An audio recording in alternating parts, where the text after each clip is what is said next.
China responds to Trump. After Donald Trump issued a direct warning, if Iran attacks Israel again, the United States will send troops. But what no one expected was the response. China broke the silence, and it did so with a roar. The Foreign Ministry spokesperson in Beijing was clear. Any U.S. military intervention against Iran will be considered a direct provocation against our allies. He warned, the consequences will be immediate, but he didn't just keep his words. In the following 12 hours, Chinese warships appeared near the Gulf of Oman, a key area for oil and international trade. Most disturbingly, Chinese drones began flying over strategic global shipping channels. According to leaked military reports, China is secretly providing Iran with advanced anti-aircraft technology under the framework of bilateral technical assistance. Trump's response is an explosive post where he warns that the United States will not be intimidated by covert threats or shadowy alliances. Trump continues to help the people of Blue Star with billions of dollars. While Americans are starving, supermarkets are more expensive. Follow me for more information on this geopolitical issue. He is so stupid. Why did he do that? I don't agree to use the military. General Mark just refused to carry out Trump's order. Multiple sources confirm Trump personally pressured General Mark to deploy active duty troops into Los Angeles, Chicago, and other so-called sanctuary cities for sweeping military-style raids. If that order had gone through, America would have witnessed something unprecedented in peacetime. Soldiers stationed at elementary school gates, checking children's IDs, military vehicles surrounding immigrant families' homes in the dead of night, everyday neighborhoods turned into militarized lockdown zones, all because someone doesn't look American enough. But this time, someone stood in the way. Since the Militia Act of 1878, the U.S. has had a hard rule.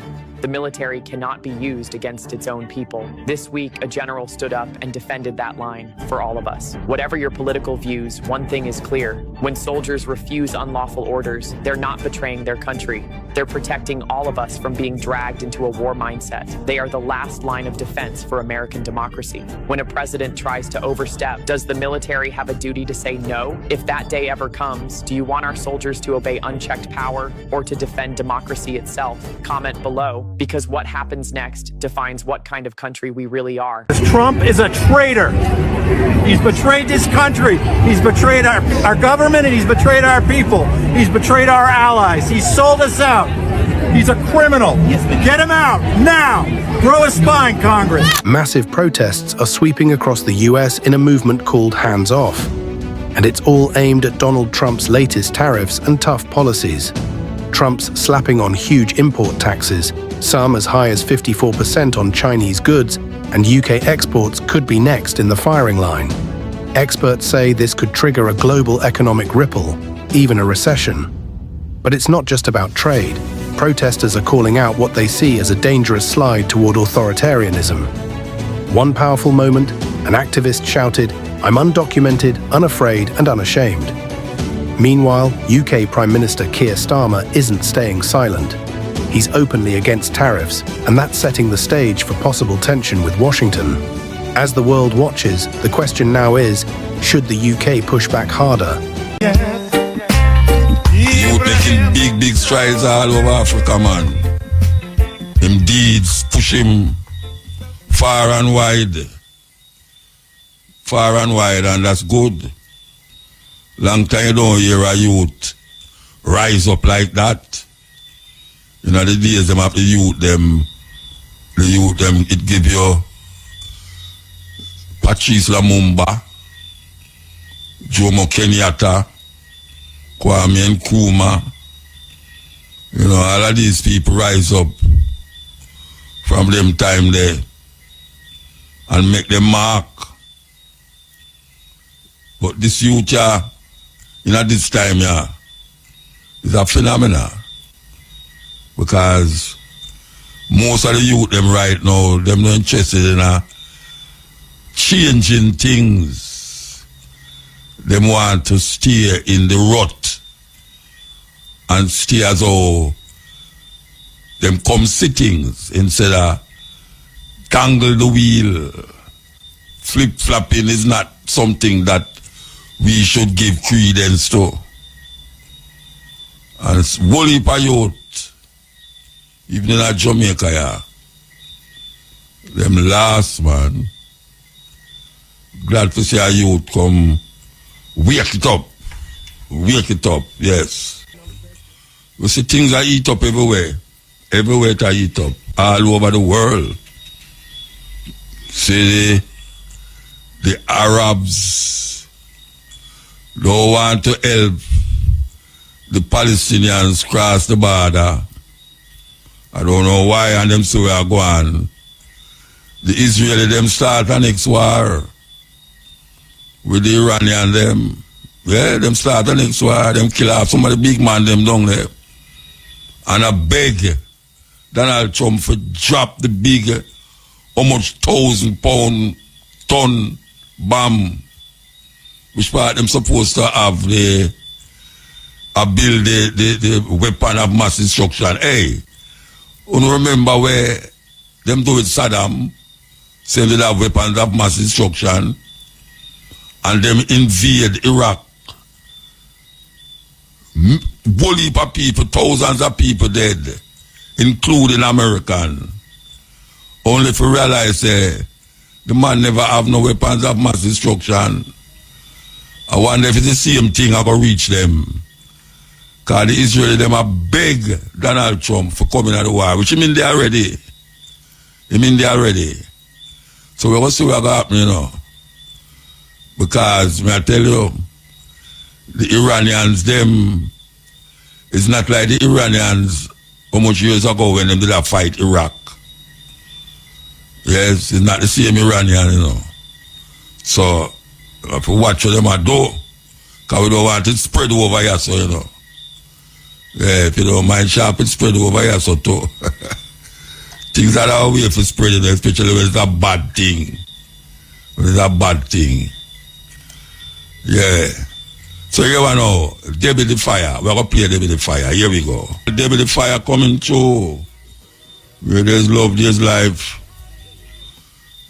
We'll lose whole heap of that and power, you know. And can't believe so one man a cause so much mischief. It hurt, yeah. Trust me, man. Enough things surround him. Enough things. So here we know. Supposed to have an interview here, but well, 2 interviews we have still, but one supposed to come now, but it's not there. So we'll just continue the journey. This, we'll tell you about the artist who passed away. We never tell him name a while ago, but Leroy Gibbons, for those of you who don't hear, Leroy Gibbons passed away. Yes, that's a serious thing. Every other week, we hear of an artist who gone left way. You know, Leroy Gibbons, the last time I seen him perform was for Rebel Salute. And he was on Rebel Salute the year before too. And I think he did upon it the year before too. Yes, time always get a good response on the stage. Well, dapper. Yes, dapper, well dapper on stage. Who I yell up him family and him friends all over the world who know say him fuse reggae and dancehall, and him is a cover man. When I say cover man, I mean say him take a whole heap of foreign tune and do them on 2 cards with him. Jamaican artists is the only artist who do them something like that.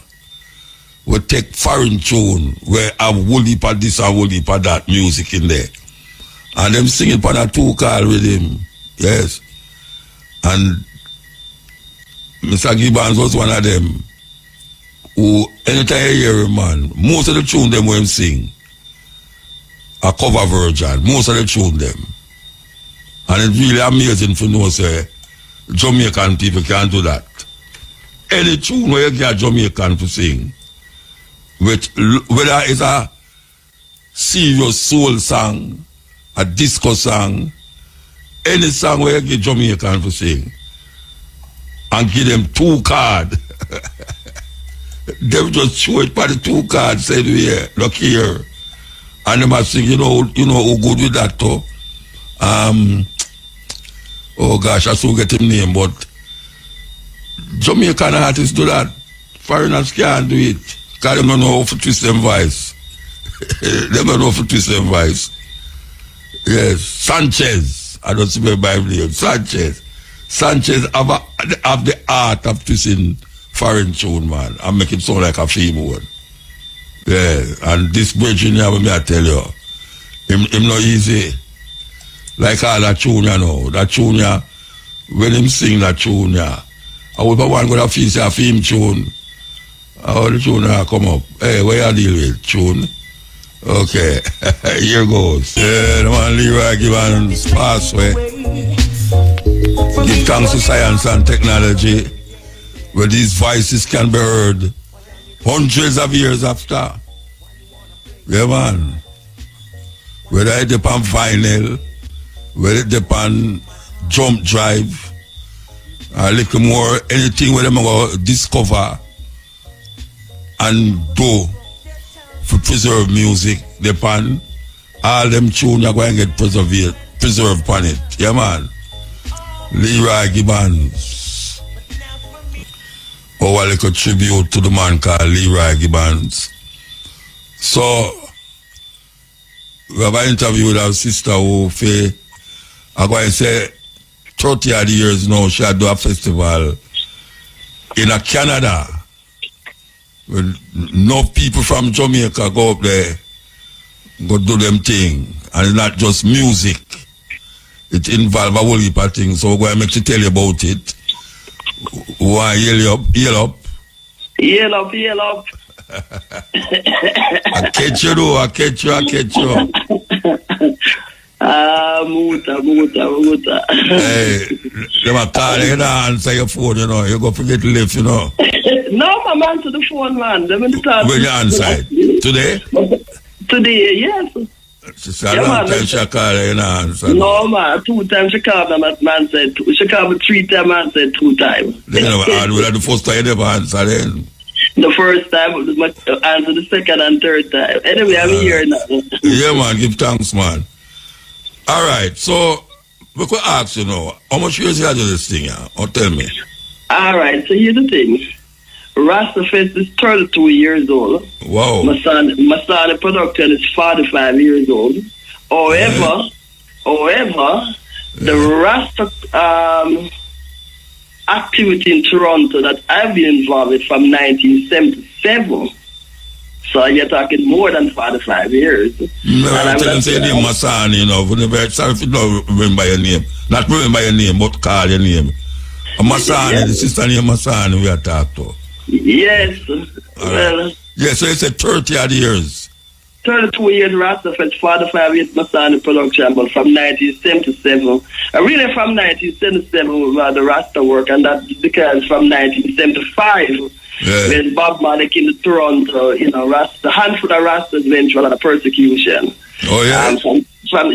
From 75, when Bob Marley come to Toronto, 3 days after the Bob Marley concert, for 1 full week, the media, the police, immigration, lots of officials attacked on the Rasta community in Toronto. Why? Well, I mean, remember back in 85, you know, I mean, what I did, they imported a lot of negative things from New York. The ones that remember what was happening in New York back in 1985 with the Rasta community and some dreadlocks people had committed some crime. They say Rasta time bomb, Rasta they explode, Rasta terrorists. We were the terrorists back then in 85, you know. When they matter about and so forth. They matter about terrorists. Now, so all that this kind of have an impact on the handful of Rasta in Toronto after Bob Marley visit. So from 85 and coming up, no, we might talk 85, 75. We might talk 75. No, man, 1975, we are talking about, not 85. Yeah. Well, come there in the early 90s, come to show me and my band, come to a couple show many times still, but that time in the 90s, early 90s. Yeah, the 90s when things cool down. Yeah. But it's hot them time in the 70s, man. What? 75, 76, 77, 78, coming up 79, Rasta in Toronto, Rasta in New York. I'm sure things are happening in Jamaica, but New York and Toronto very much intertwined, you know. Yeah, because Jamaican vibes. Yeah, because not one to realize it, but you know, Toronto has the 3rd largest Jamaican population in the world, you know. Outside of Jamaica, I think New York is 2nd and England is 1st. But Toronto, we have the 3rd largest Jamaican population in the world. So whatever happened, what's happening in New York, what's happening in Toronto on a smaller scale, and ones that run from New York come to Toronto do things, and people are leave from Toronto go to New York. So Toronto and New York are intertwined. Maybe I want to make Trump want to colonize, you know. Make the 51st state. Just take away the border, you'll never become a 51st state, so you know. It said a false line. People don't sit down there and just draw a straight line. You know, America is running across the border now. Welcome to the 51st state. I don't they never run left America. Of course. Yeah. Me about that. All right, tell me about the festival now. Cause I think at one time you come up the feet already, or 2 times. Yes, you did. You came in 2006. Oh, right. Well, 2006. No, 2007. And I tell you why. 2006 was Tony Rebel. Tony Rebel came 3 times already, you know. Tony Rebel come 2 times in that 2006. August 2006, September 2006. And then you came 2007. Okay. Right? Okay. Yeah, York University. And then throughout the years, so many artists, too many to call. I mean, Mighty Diamond. Yeah, I know that. I know. So many. Enough. Alright, so what happened this year now? August.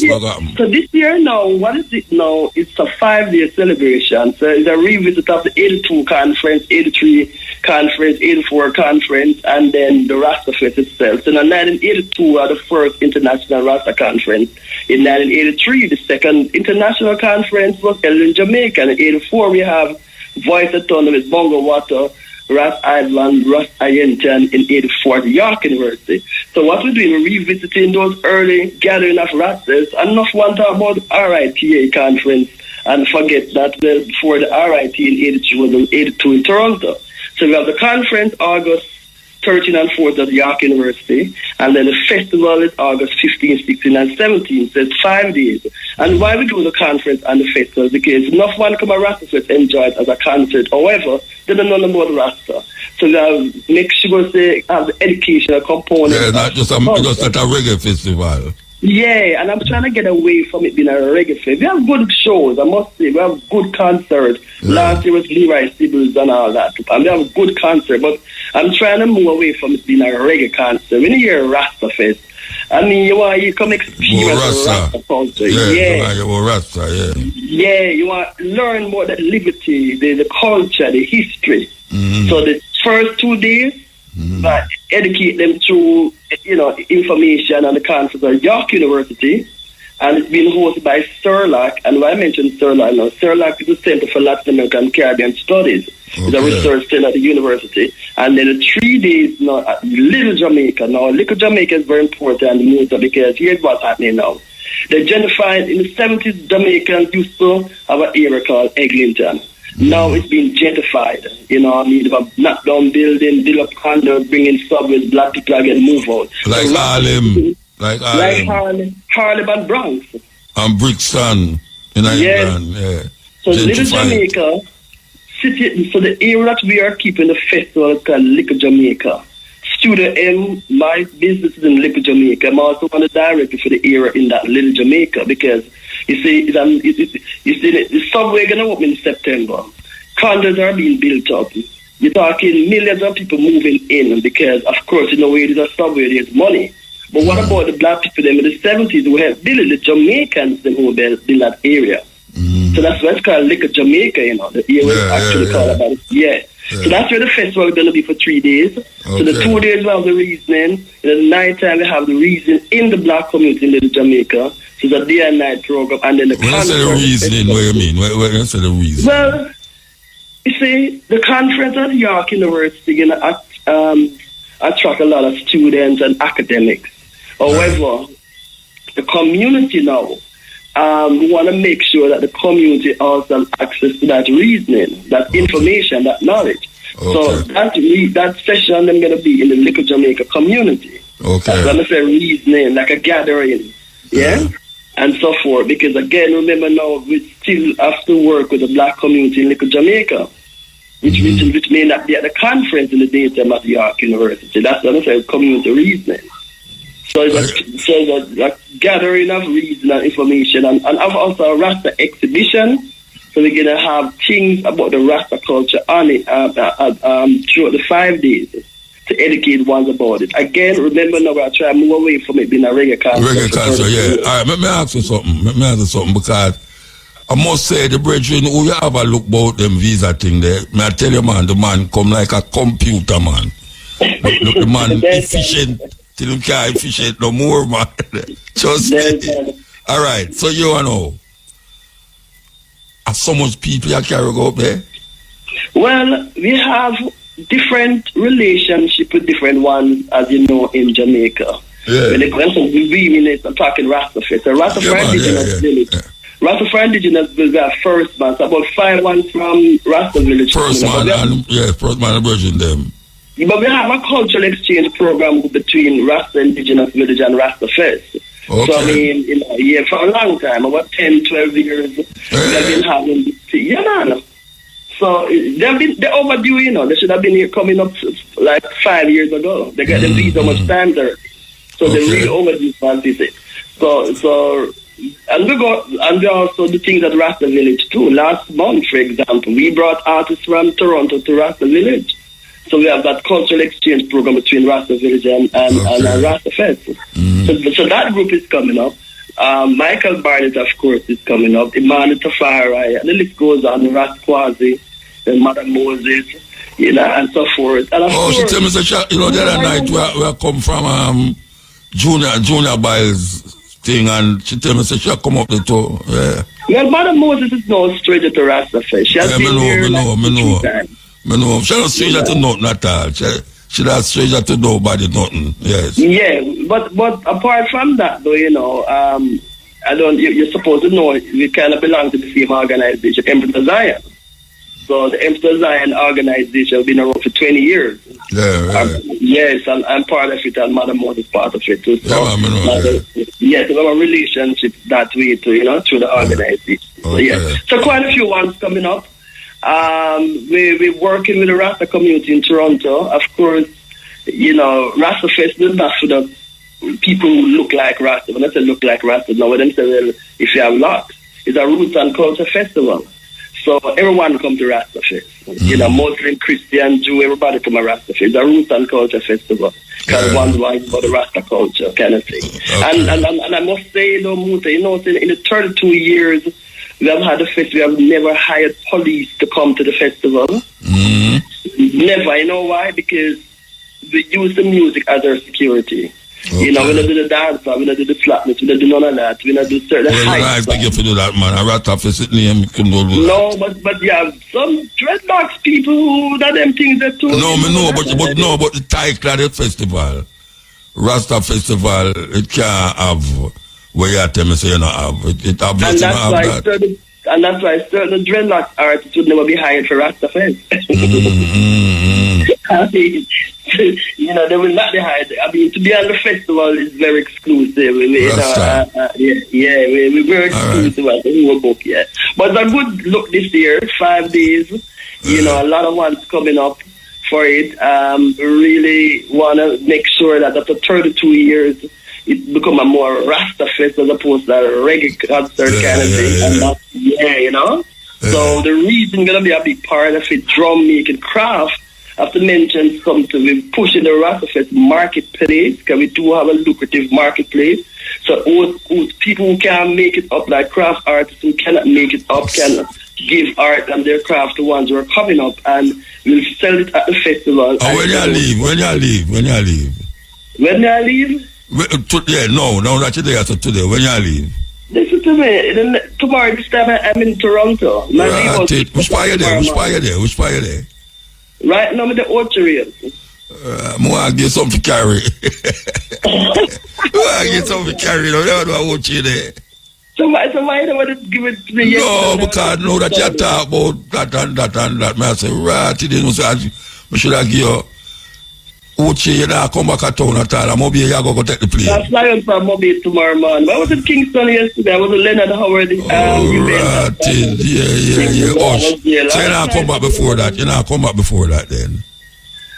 It's my second trip for the day. To be honest for the year. To be honest with you, I really tend not to leave Toronto close to the festival. All right, you know. Tell me who I go when you reach up. Tell me who I come. Me give them something to carry for me. But everyone I come at the same time, you come. Yeah, they know that. Me I say, yeah. Me one can't carry, me I carry.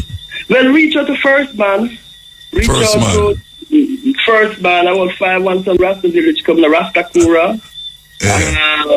Michael Barnett. All right. Madam Moses. Yeah, maybe Madam Moses, because she didn't near me. Talking about that, as you mentioned, Carol, what about the book? You know, launch a book at Rasta for Toronto. That put it out there now. We need the book. We would have to go talk to the publisher for that, but me I talk about my something. When me, Okay. when me So the book is not your something. well, I my something, but I know me publish it. So what? So we have to go talk to the publisher. Them can't.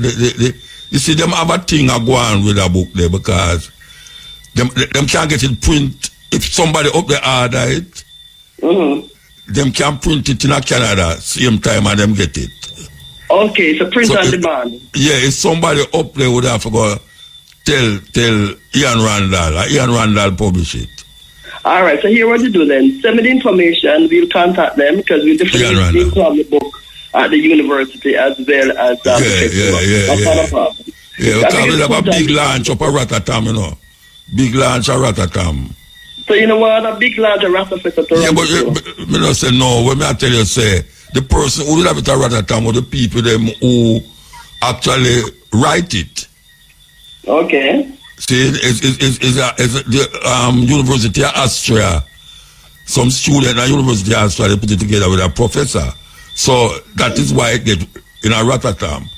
I now get it in a London. We do a big launch in a London because the man who did it up in London talk to Randall and them get it up the film on the spot. And so if somebody want it up there, they would have to go talk to Randall and Randall know how to get it print up there same time. Well, not a problem. I'm also attached to the university, so y'all can. All right, we're not going to send you the information. We have to move now, though. We're going to send you the information. All right. Yes. So we talk before them time there. Yes, we'll talk before August. All right, give thanks. And the publishing a book, you know, I never know, say, you did have a situation where if you go, any country you go in the world, and you want your book them reach there, you would have to actually carry it physically, the book them. And that is where we did find out with Ian Randall, the publisher there, when him say, me tell him say me I go to England and the African who say him have, well not him have it, but him work with 5 bookstore up there. And me I say, me not carry no book, but they don't bridge them would a book there. Him say him want some book, so me give him the address for Ian Randall.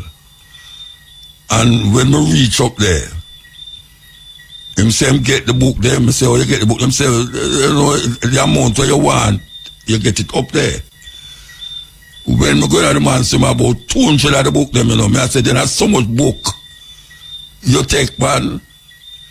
By the time we reach the 4th bookstore, you know, him say him not sell no more. Because him not go have none for the 5th bookstore. By the time we reach the 5th bookstore, that is it. None of them no left. Me I tell you, say, this modern day technology thing, it not stop you so man, because the book them actually reach up there before me. Yeah, the book them actually up there. When me go to the first bookstore, me see the book them in the store there, about 200 of them in order from Ian Randall down here. And down here I'm doing it, you know. Ian Randall was called, so you buy my call up there. And just get it done. Well, the same way with Astra too. Them print it up there, any country where you're there, and you want your book them. Same way with America, you just, the publisher just go so bam bam, and them just, the book them, and you just, when you're up there, the book them reach before you, and they said there, science and technology, not easy. Okay, so we're done with that. So we're there with you. So we see some things that go on in Israel, Iran right now where it's not lovely. And this group of people will say them are Israeli have two wars going on at the same time now. One of them a wipe out the Palestinians them out of the land, and two of them a bomb Iran. Now, I hear a whole heap of passing in Jamaica.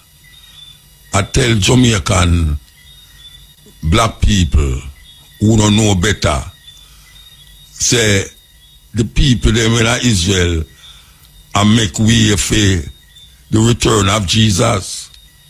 The Israel, the people them who call themselves Israeli, Netanyahu and him friend them, and make a way for Jesus' return. Because that is the place where Jesus is going to return. That is where the pastor them I tell the people them in a Jamaica.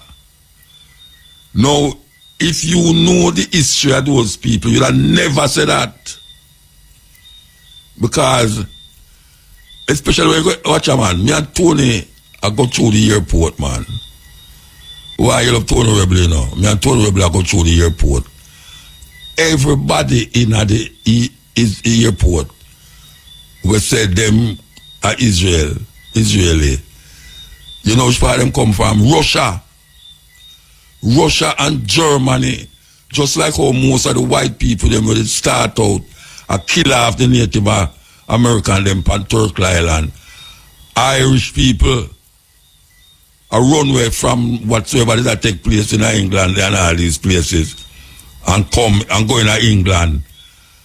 Start going to Turkey Island there and kill off the Native American them and push them on some dry place and them call it Indian reservation.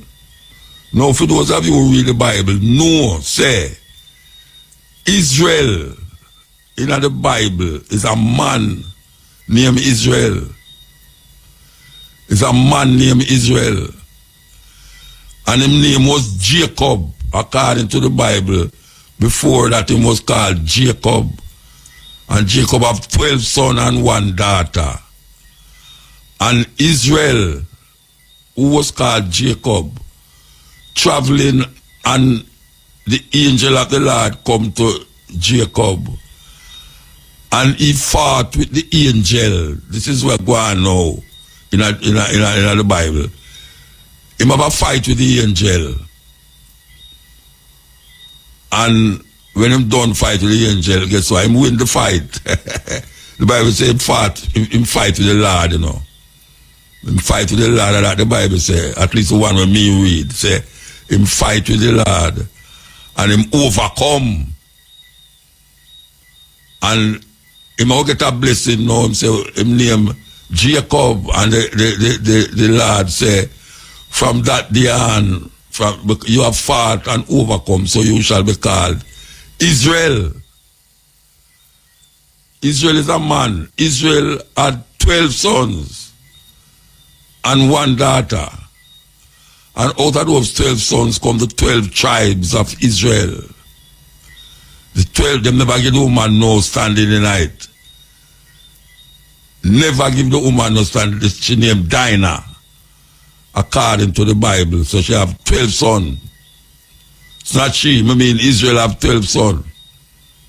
A different woman have them for two. Anyway,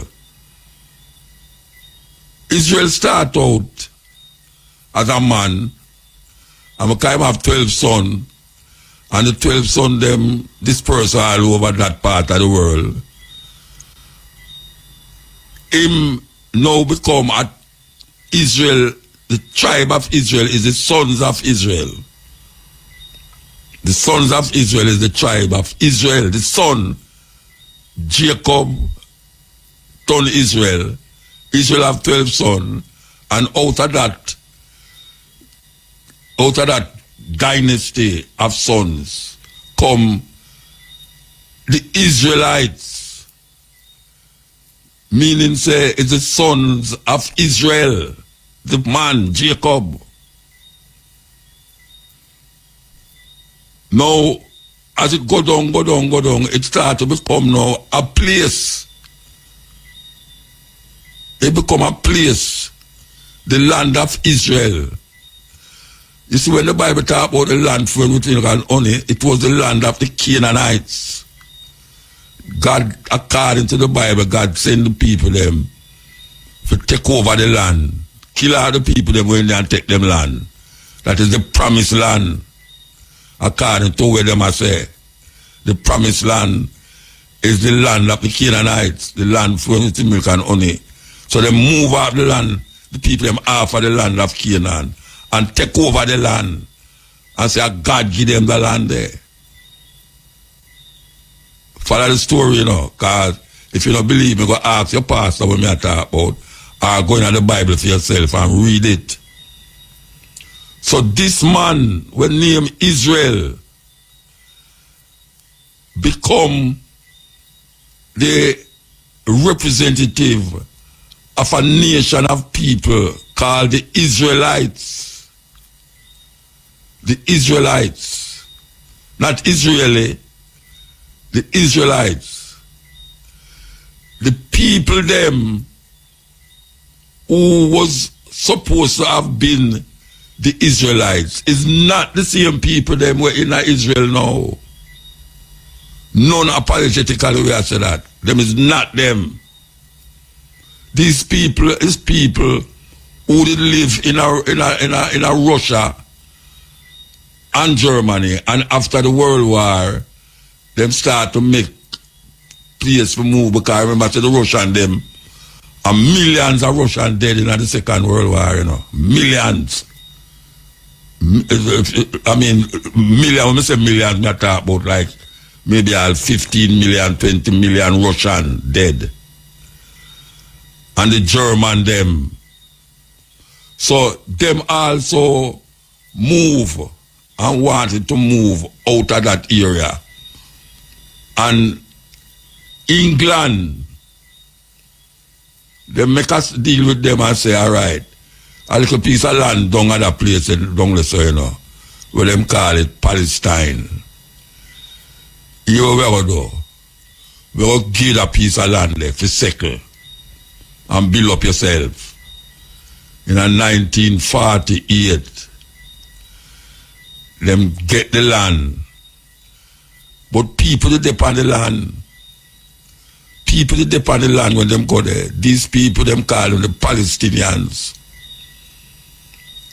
And with the help of other nations, like America and England and all these places, the people them who go there from Russia and Germany and these places start to take over the land. And this is how now them get the people them who come there from Russia, them get converted to Judaism. It's converted, them get converted, just like how we get converted to Christianity. Them get converted to Judaism. And them create a state for themselves and start to now disregard the people them who did there, who never declare themselves as from the religion of the Judaism, and them use the part of the Bible them called the Torah.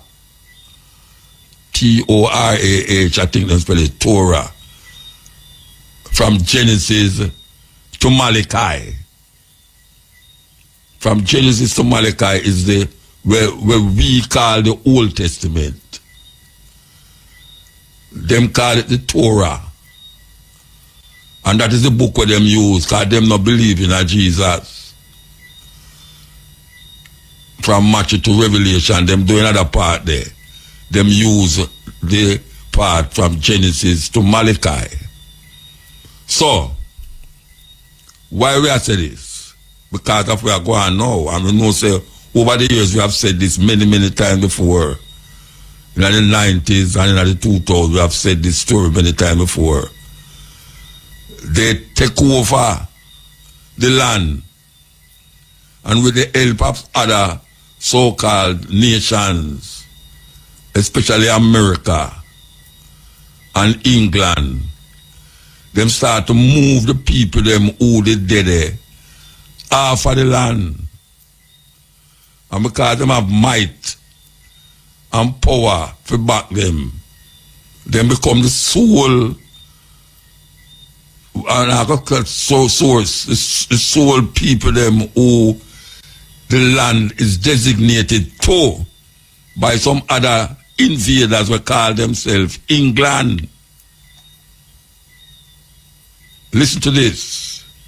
The Israel in the Bible is not the same Israel as today. And I know what you're thinking, and you're already jumping into conclusions, but hear me out. People are over here fighting and debating over a misunderstanding of what Israel actually means. They think that the modern Israel is the same as the... Hey, you don't know how I feel when I find this thing, you know. You see that little clip here? I tell you, give thanks to whosoever sent it to me, you know. Somebody sent it to me because them here say, me talk about this thing for a long time, you know. Thank you for this clip here, but I want you to listen to this clip here. Something we have been saying for years. The Israel in the Bible is not the same Israel as today. And I know what you're thinking, and you're already jumping into conclusions, but hear me out. People are over here fighting and debating over a misunderstanding of what Israel actually means. They think that the modern Israel is the same as the Israel God promised in the Bible. It's not. In the Bible, Israel means two things. First, Israel was a person. In Genesis 32, Jacob wrestled with God, literally fought him all night long. And after that, God changed his name to Israel, which means he struggles with God. Second, Israel became a nation. Jacob's 12 sons became the 12 tribes of Israel, God's chosen people. But hear this out. They were not chosen because of their land. They were chosen because of God's promise. Hey, for those of you who are to Constituency for years, no say. Constituency has showed the people them this for years. And the past, them are mislead the people them. Because you have people right now who would say, a foolish attack, you know, because my pastor said this and my pastor said that. Them never read it in the Bible. All you hear them talk about, them never read the Bible. We read the Bible. When we in a 12 tribe, we read from Genesis 1 to Revelation 22. We don't remember everything in it, but there's certain things that we will never forget. Because we did an organization named the 12 Tribes of Israel. And you started to find out, according to the new moon, the first new moon, which in April, March, April, you start count the sun them from that time. The 12 sun them. So when we did talk about this, me never know other man are good at me heard it. But you know, say read the Bible because it's in where you must say in the Bible. And where we are say for how much years now. In the Bible. But because we are one Rasta, we barefoot Rasta, them go on like say we don't know where we are saying how spot Muta get them foolishness from. But Israel is a man and all them something there. You hear them people, they say them are Israelite, them say them are Israeli. They never say them are Israelite, them say them are Israeli. So I could play with beside it from the beginning, that you can't catch the drift. And where we are talking about that. You listen. The Israel in the Bible is not the same Israel as today. And I know what you're thinking, and you're already jumping into conclusions, but hear me out. People are over here fighting and debating over a misunderstanding of what Israel actually means. They think that the modern Israel is the same as the Israel God promised in the Bible. It's not. In the Bible, Israel means two things. First, Israel was a person. In Genesis 32, Jacob wrestled with God, literally fought him all night long. And after that, God changed his name to Israel, which means he struggles with God. Second, Israel became a nation. Jacob's 12 sons became the 12 tribes of Israel, God's chosen people. But hear this out. They were not chosen because of their land. They were chosen because of God's promise. The nation of Israel existed under kings like David and Solomon. But guess what? They lost their land. They were exiled because they turned away from God. Fast forward today, Israel was founded in 1948 as a political state. But that's not the same as biblical Israel. It's not ruled by biblical law. Not everyone there is a descendant of the 12 tribes. And the land does not define God's people. Faith does. So when people think that defending modern day Israel is the same as defending God's chosen people, no, you're missing the whole point of Scripture. God's Israel was never about land, but about a relationship with Him. Okay, so Pastor, are people who listen to me and go to church you can't have something to talk to the person about. And I am going to assume, say, it's not a black man attack that. So, I know no more want to believe what the white man say. That is why I'm glad that somebody sent me this clip here. You never talk to the person yet about biblical things. You never sit down and talk to the person about biblical things. And you just sit down in a church every Sunday and listen to what the pastor say and just gulp it down. Like say sugar and water on a drink. When we there, so I talk about these things. So tell the people to turn off the radio. You know how much you tell me that over the years? My brother to me say, I'm mother in a Florida chew something and lick him in my foot. Because I listen to a cutting edge. Now, see a man has said the same thing, you know. Israel. And most of them never read that in the Bible yet.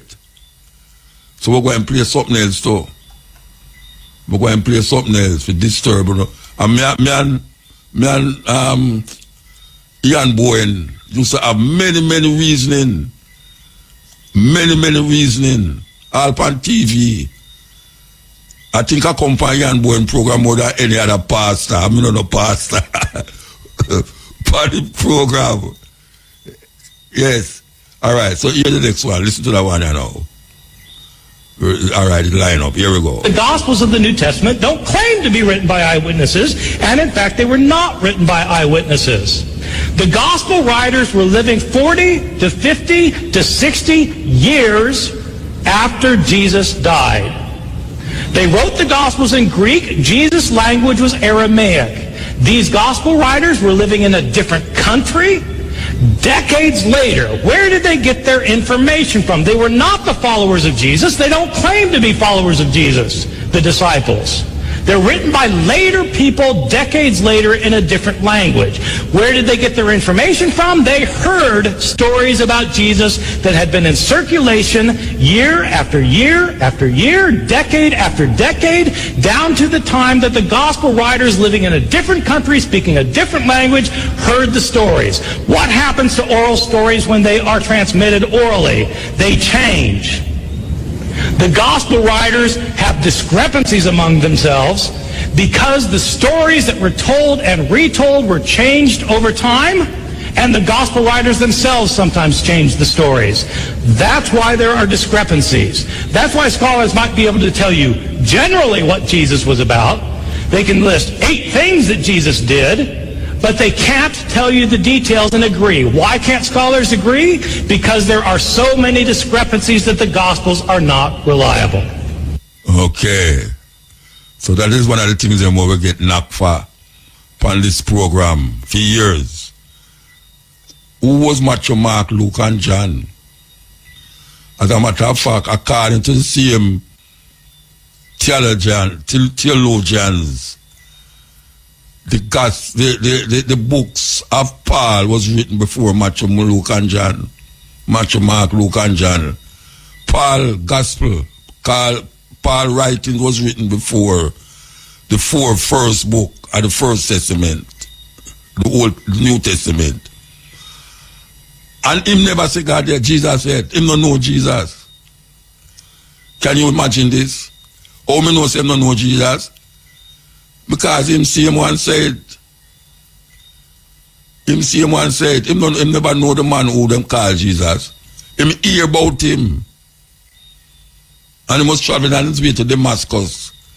And something blind him, and him start to wake up and hear a voice that talk to him. And I saw him find Jesus. Him never know him, the man, physically, personally. A hearsay. And them him write so much letters to the European them, the Corinthians, the Romans, the Ephesians, the Galatians, to convert them to a person who him never know. But because the philosophy where him hear about the man was so proper in him side, him start to spread that gospel all over Jerusalem and all over Europe. And him end up and get killed by the same Roman them. Macho, Mark. As a matter of fact, when you read them story there, if you really read it, I'm not talking about just read it according to where your mother used to talk about, or the pastor talk about, you personally read it yourself. You realize that certain things in there not add up. Certain things in there don't add up at all. People don't like hear them thing there. People don't like hear them thing there because it go against all the way them did that think. All the way them did that think. Them don't like hear it. Martin Luther didn't like the Catholic Church and founded the Lutheran Church. Calvin didn't like the Lutheran Church and founded the Reformed or Calvinist Church. Henry VIII didn't like being denied Catholic marriage and founded the Anglican Church. John Smith disliked the Anglican Church and founded the Baptist Church. William Miller didn't like the Baptist Church and founded the Adventist. Ellen G. White really liked what William Miller said and founded the Seventh-day Adventist Church. Charles T. Russell didn't like the Adventist Church and founded Jehovah's Witnesses. Joseph Smith disliked the Methodist Church and founded the Church of Jesus Christ of Latter-day Saints, the Mormons. John Wesley disliked the Anglican Church and founded the Methodist Church. Some pastors didn't like the Methodist Church and founded the Pentecostal Church. Many did not like the Pentecostal Church and founded thousands of churches like Stop Suffering, Assemblies of God, Light of the World, etc. The evangelical movement came from the Baptist Church, while the different born-again movement came from the evangelical churches. The born-again faith emerged in the late 1930s from the U.S., and it gained popularity in the 1970s and 1980s, its golden age. There are now 35,000 different so-called Christian religions who claims their interpretation of the Bible is the right one. Okay. Wanna hear that? Wanna hear that? You can go dig it up for yourself because you have books where record these stories and tell you. Listen. You're saying the man who translated the Bible beat his own mother? Oh yeah. King James I, the man behind the King James Bible, had his mother Mary, Queen of Scots, locked up and then executed, allegedly. He worked with his aunt, Queen Elizabeth I, to make it happen. Why? So he could secure his place as King of England. That's not exactly the kind of story you'd expect from someone tied to the Bible, is it? But it doesn't stop there. James had a thing for demonology. He wasn't just curious about it, he wrote an entire book, Demonology, all about witches, demons. All right, make us stop here, sir, about demonology. I have that book. A man send a book they come give me. Say never know, say King James was affiliated with other books other than the Bible. Well, I have the book. And when you're looking at the book, you're frightened to know, says this man here claims to translate the book with other men. Because them says 40 different scholars him get together for really translate the book from other books. So film version is a version. You know what version mean? It's a King James version. Like a film version, you know. King James authorized that version. So if King James version is where I read, wanted the version before film version. Because remember I said the first time it was written in Aramaic. Not Amharic, you know, not Amharic, like Ethiopian language.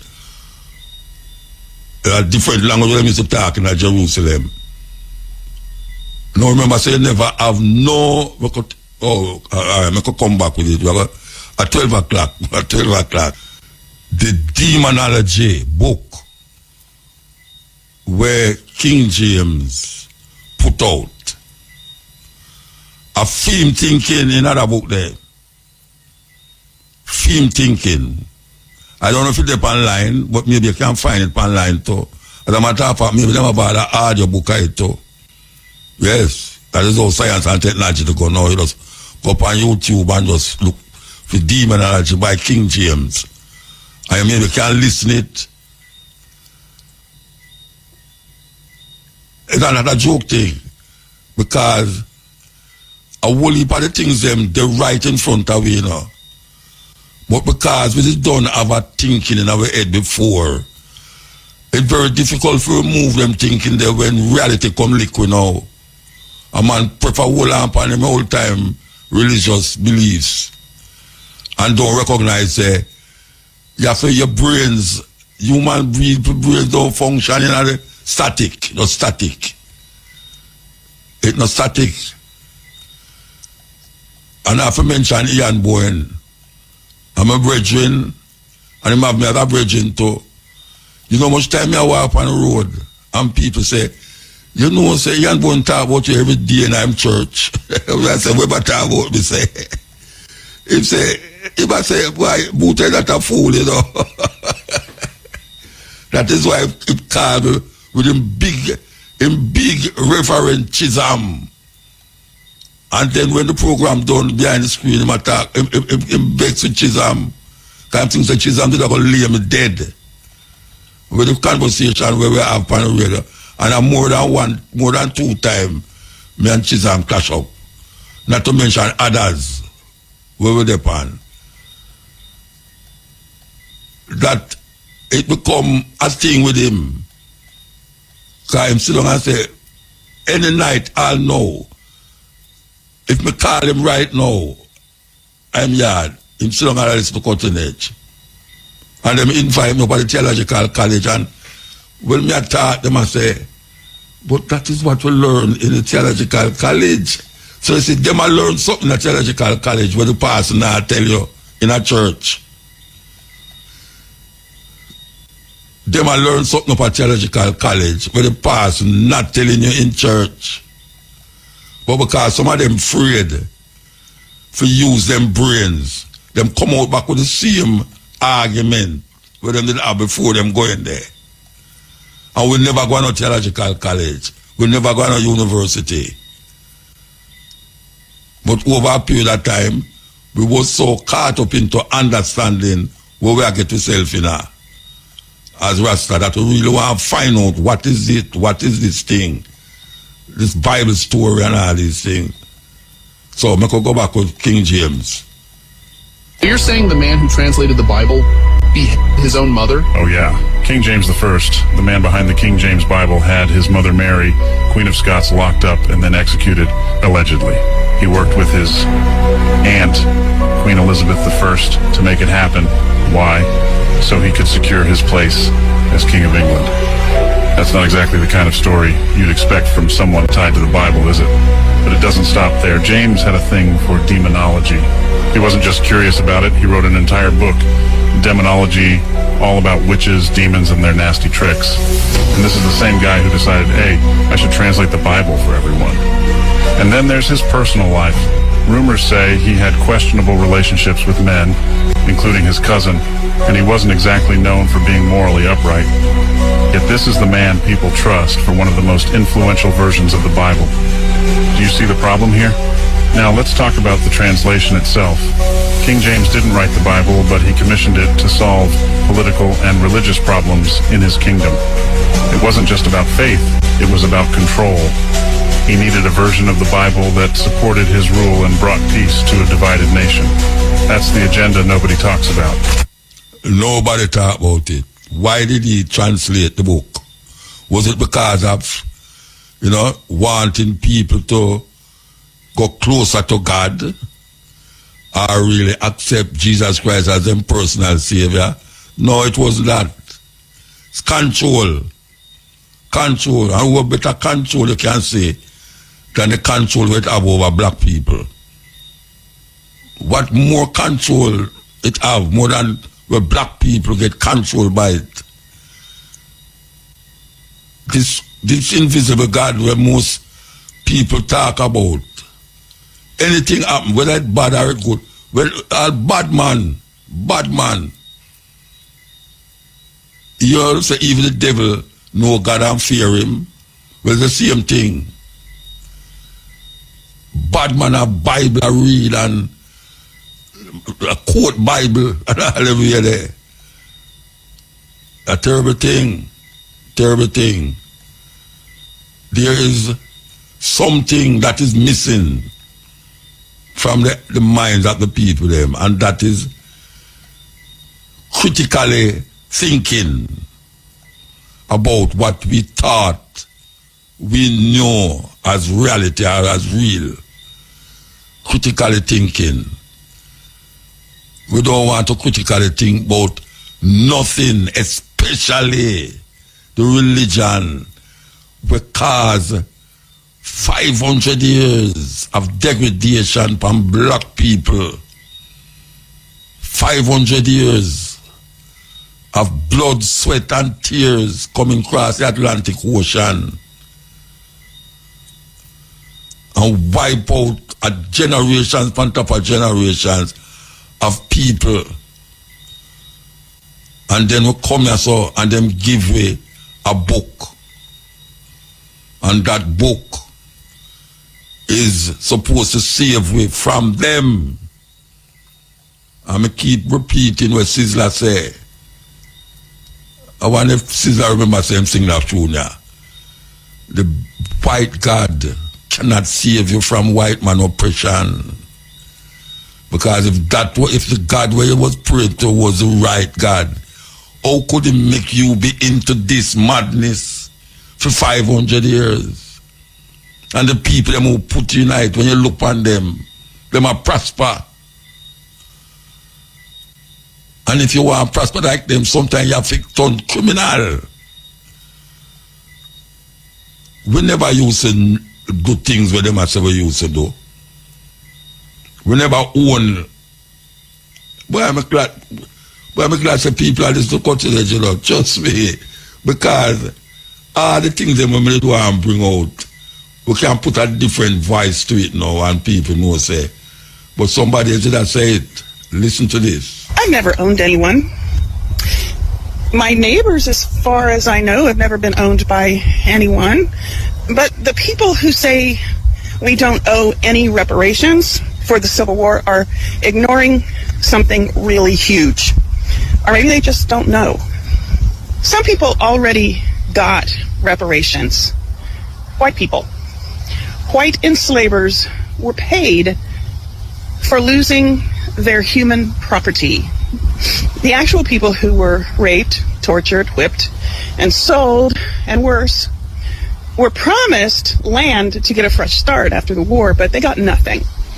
When slavery was abolished, Congress paid nearly $1 million, which is 30 million in today's bucks, to white enslavers as compensation for losing their property in a war they lost. If a freed person didn't hit the road fast enough, they risked being re-enslaved under new laws that were just workarounds for all these white people losing their slaves. After the Civil War ended, Union General Sherman set aside 400,000 acres of confiscated Confederate land for black families to start new lives on, up to 40 acres each. The Army loaned out mules to help them work the land. That's where the phrase 40 acres and a mule comes from. Black people were already working some of this land when Lincoln was assassinated and Andrew Johnson became president. Well, Johnson reversed the order. He gave the land back to the same Confederates who had just tried to destroy the country. The freed people were evicted. So they made all these things into crimes that were non-crimes. They were things like, if a black person didn't have a job, that was a crime. If a black person couldn't prove that they had a job, that was a crime. You could get arrested for that and a lot of other ridiculous things. But once you were in jail, you could be leased out as labor for private profit. This system of convict leasing allowed white landowners and businesses to replace slavery with something just as violent, just as profitable as slavery. No wonder there are still Confederate flags all across the South. Even after slavery was abolished, black Americans were not safe. Public lynchings became a regular threat. They were a form of terror used to keep free people in their place. They were planned events announced in advance, so everybody... Yes. When you listen to them things, them things is like how we play the music them, and so we play them things, that's why I'm so short, because when I get bored, when you listen. This is the first time I would say I am really, really proud of my ancestors, because they left nothing behind. Nothing at all. I've traveled the world as a black man, and I have never seen a black country where the people who live in it are foreigners that were brought there by blacks as slaves. Not one single country. Yet the black race has more countries on earth than any other country. 54 are on the continent. 13 black countries in the Caribbean. So 68 black countries. There's not a single black country where slaves were bought from outside by black people. I've traveled the world. Not a single country in the world colonized by a black country. There's nowhere you go on Mother Earth where the language they are speaking was imposed on them by force by a black country. I've traveled the world and I have never seen a religion that is imposed upon anybody anywhere in this world by a black country. There are 68 black countries in the world, the largest continent by number of countries. Not a single one of them has a nuclear weapon of mass destruction. Black countries across the world, none of them is responsible for what we call the military complex, where we are manufacturing dirty bombs and sending things into the water to pollute people. I've traveled the world and I'm yet to see one product that was forced to be sold in another country by a black country. So it means the black race is the only race on earth that represents what the United Nations have been looking for the last 100 years, peace. Yes, we fought internal wars just like anybody, and that is all we did. Therefore, in my travels, there was no place I went on earth where the people there pointed fingers at me and say, your people did this to me. Never. The black person is the only one who travels this earth, and no one will point a finger. That's what my ancestors left behind. Nothing. Holy shit. That has to be definitely, I'd say, more powerful than any Yes. Take a promise. The African them in America, 40 acre and a mule. That was then. Up to now, them never get 40 acres and a mule. 40 acres and a mule, that was never given to the African them. Kind of somebody will man say, multiply that by that by that. Supposed to get all the way. Tesla car, them name them make. Yeah. Okay, so we want to play this. But after we play this, after the advertisement, we're going to take some phone call. So take the phone call them after we play this, and then they add them when come, and we just work out the phone call them.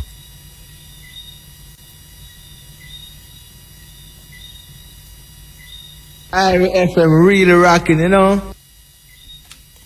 Okay. Sorry about that. I could start it over. They don't teach you this in school, but let me put you up on it. Before slavery, black people weren't just running around in huts. Nah, Africa was home to some of the most powerful empires, richest rulers, and greatest intellectual centers the world has ever seen. Let's talk about the real Africa before slavery. Africa wasn't just one place. It was a continent full of advanced civilizations. Let's start with the Mali Empire, home to Mansa Musa, the richest man in history. This brother was so wealthy that when he traveled to Egypt, he gave away so much gold that it crashed their entire economy for 10 years. And then we had the Songhai Empire, which controlled massive trade routes and had an organized government, tax systems, and military forces that rivaled Europe. And let's talk about Timbuktu, one of the greatest learning centers in the world. Before Europe even had universities on that level, Africans were studying mathematics, astronomy, medicine, and philosophy in massive libraries and schools. The University of Sankore in Timbuktu had tens of thousands of books. Some are the oldest books in the world. And let's be clear, Africa was a global trade powerhouse. West African kingdoms traded gold, ivory, spices, textiles, and even advanced weaponry with Europe, the Middle East, and Asia. African artisans were masters of bronze, gold, and terracotta, creating sculptures and jewelry that are now in museums around the world. And when it comes to technology, Africans were smelting iron, forging steel, and engineering irrigation systems before most parts of the world. So why don't they teach us this? Because if they did, we wouldn't grow up thinking our history started with slavery. Black people weren't just victims. We were architects, we were warriors, scholars, and kings and queens. Africa was thriving long before European colonization. It's time to rewrite the narrative, y'all. Black history didn't start in chains, it started in greatness. So drop a black fist in the comments if you're claiming your history and share this to make sure that the truth gets told. Well, that we are the sister. That we are the serious thing. Almost how long we have said these things over and over and over and over. And now we find out that many people have said the same thing, but don't even know me. Yes. That's why we say we not stop. We not stop. Believe you me. If we couldn't spend so much years to talk these things and just we wanna say it. No, sir. It did there before we come here. I talk about there when we gone. Because this truth have to be told to African people. Because not only where I want to open, you know. It's where mind and our brains want to open.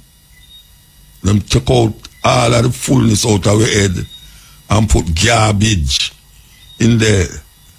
That is why the whole of we now are run up and down with for them kind of clothes and them the thinking in our head, for them thinking, them put them thinking in our head and we feel say we. Yeah, we are do things and feel say we are do it. It's like some little zombies. Most people know Washington, D.C. as the capital of the United States.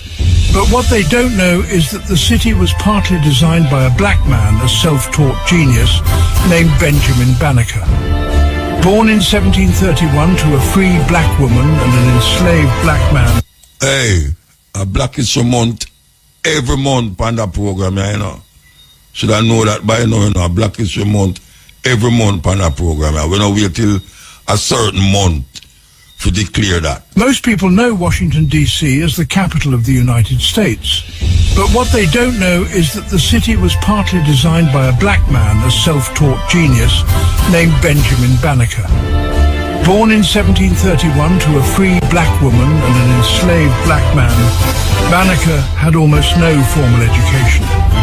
By teaching himself astronomy, mathematics, and engineering, he changed American history. In 1791, President George Washington decided to build a new federal city. Banneker helped survey and map the land. He worked with Major Andrew Ellicott on the layout of Washington, D.C. But then, disaster struck. Pierre Charles L'Enfant, the main city planner, quit and took the only plans with him. Everyone panicked. The entire project was at risk. But Banneker had memorized the entire layout. From memory alone, he reproduced the city plans down to the streets, avenues, and key landmarks. Thanks to Banneker, the vision for Washington, D.C. was saved. A self-taught black man helped build the capital of a nation that denied him rights, but not his legacy. This is black history you won't find in your school books. Listen, you know. Listen. When I just play them things because we just play them for upset yourself. It's a revelation we I give you. Revelation. What if one never know that? A black man designed Washington, D.C., the capital of America. So, yes, taking the phone call them now, yes, here. Here, the motor. Blessed man. Long time not show up on the program. I wonder why you told me today. I tell you because, brother, you download me so much information, you cannot keep me up tonight. Oh, yeah? Yeah, man. Right, but I make 2 points. There's a book where you call Demonology by Christopher, by King James. Yeah. You can get a book upon archive.org and download any book free, over 50 million books.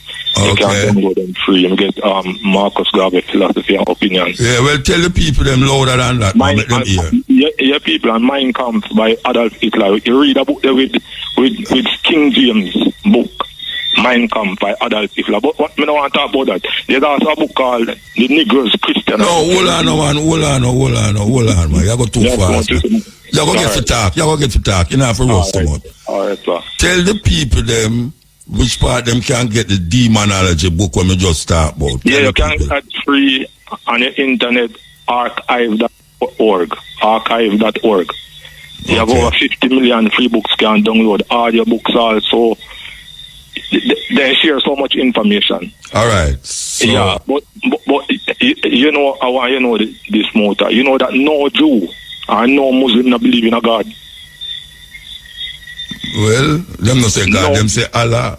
The Jew, all them, right. Most of the Jews, them are atheists. No, the one them in Israel, most of them are atheists, you know.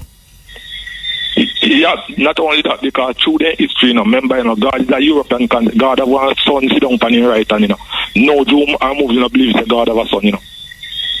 No, well, yeah, listen, stupidity is now. Islam no believe say God have son neither.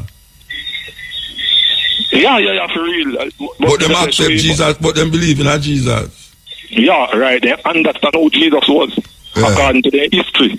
There was nobody in the Bible named Andrew, Philip, Mark, Thomas. Matthew, Mark, Luke, and John, man. Matthew, Mark, Luke. Yeah. But not only that, none of the disciples name them never have those names in the Bible. I'm going to show you something. Maybe get down to it fast, because maybe somebody else want to talk. Look how stupid it is. In heaven, God, when they live comfortable, no problem, till Satan rise up against him. Satan deceive much. Angel 1/3. Then God cast him down after a war. Satan come in the earth now in a garden of Eden. Adam and Eve, they live so nice and everything. According to them Bible, you know. Satan deceive Eve and Adam. God drive them out. You don't know what God do. God sent his son. One have nothing to do with the deception of angel nor Adam or Eve to come dead for people. Yeah, and them still don't get saved. And Satan who they get the problem, God not, you know, he make them kill his son, you know, brother. Yeah. And yet Satan who the troublemaker, them not kill still have him there, still have him there. Sometimes I'm a lion, sometimes I'm a, you know, a wolf in a sheep clothing, sometimes a serpent. Brother, people look for Satan and don't know who them look for. The Bible say God create evil, you know. Of course the Bible said that. Yeah. In Isaiah 47 verse 15. See, boy, you know your Bible. You know your Bible, man. But listen, the wickedest thing now on the motor. God create evil. The wickedest thing at Genesis 1 verse 1. Yes. And people now understand this. So it make the light before the sun. No, me don't talk about that. There is no way in the Bible, in the scripture, in the Torah, say that God make heaven or earth or nothing. There is no way in a Genesis says God make or create nothing in the Torah. King James Version twisted to that. What if Genesis was saying anybody can download it from the internet or read it from the internet? It said in the beginning Elohim made the heavens. Elohim never said God say, but the same thing them attack. Elohim is the plural word for gods. Yeah, I know, but when I say the same thing, I don't think them a pluralize it.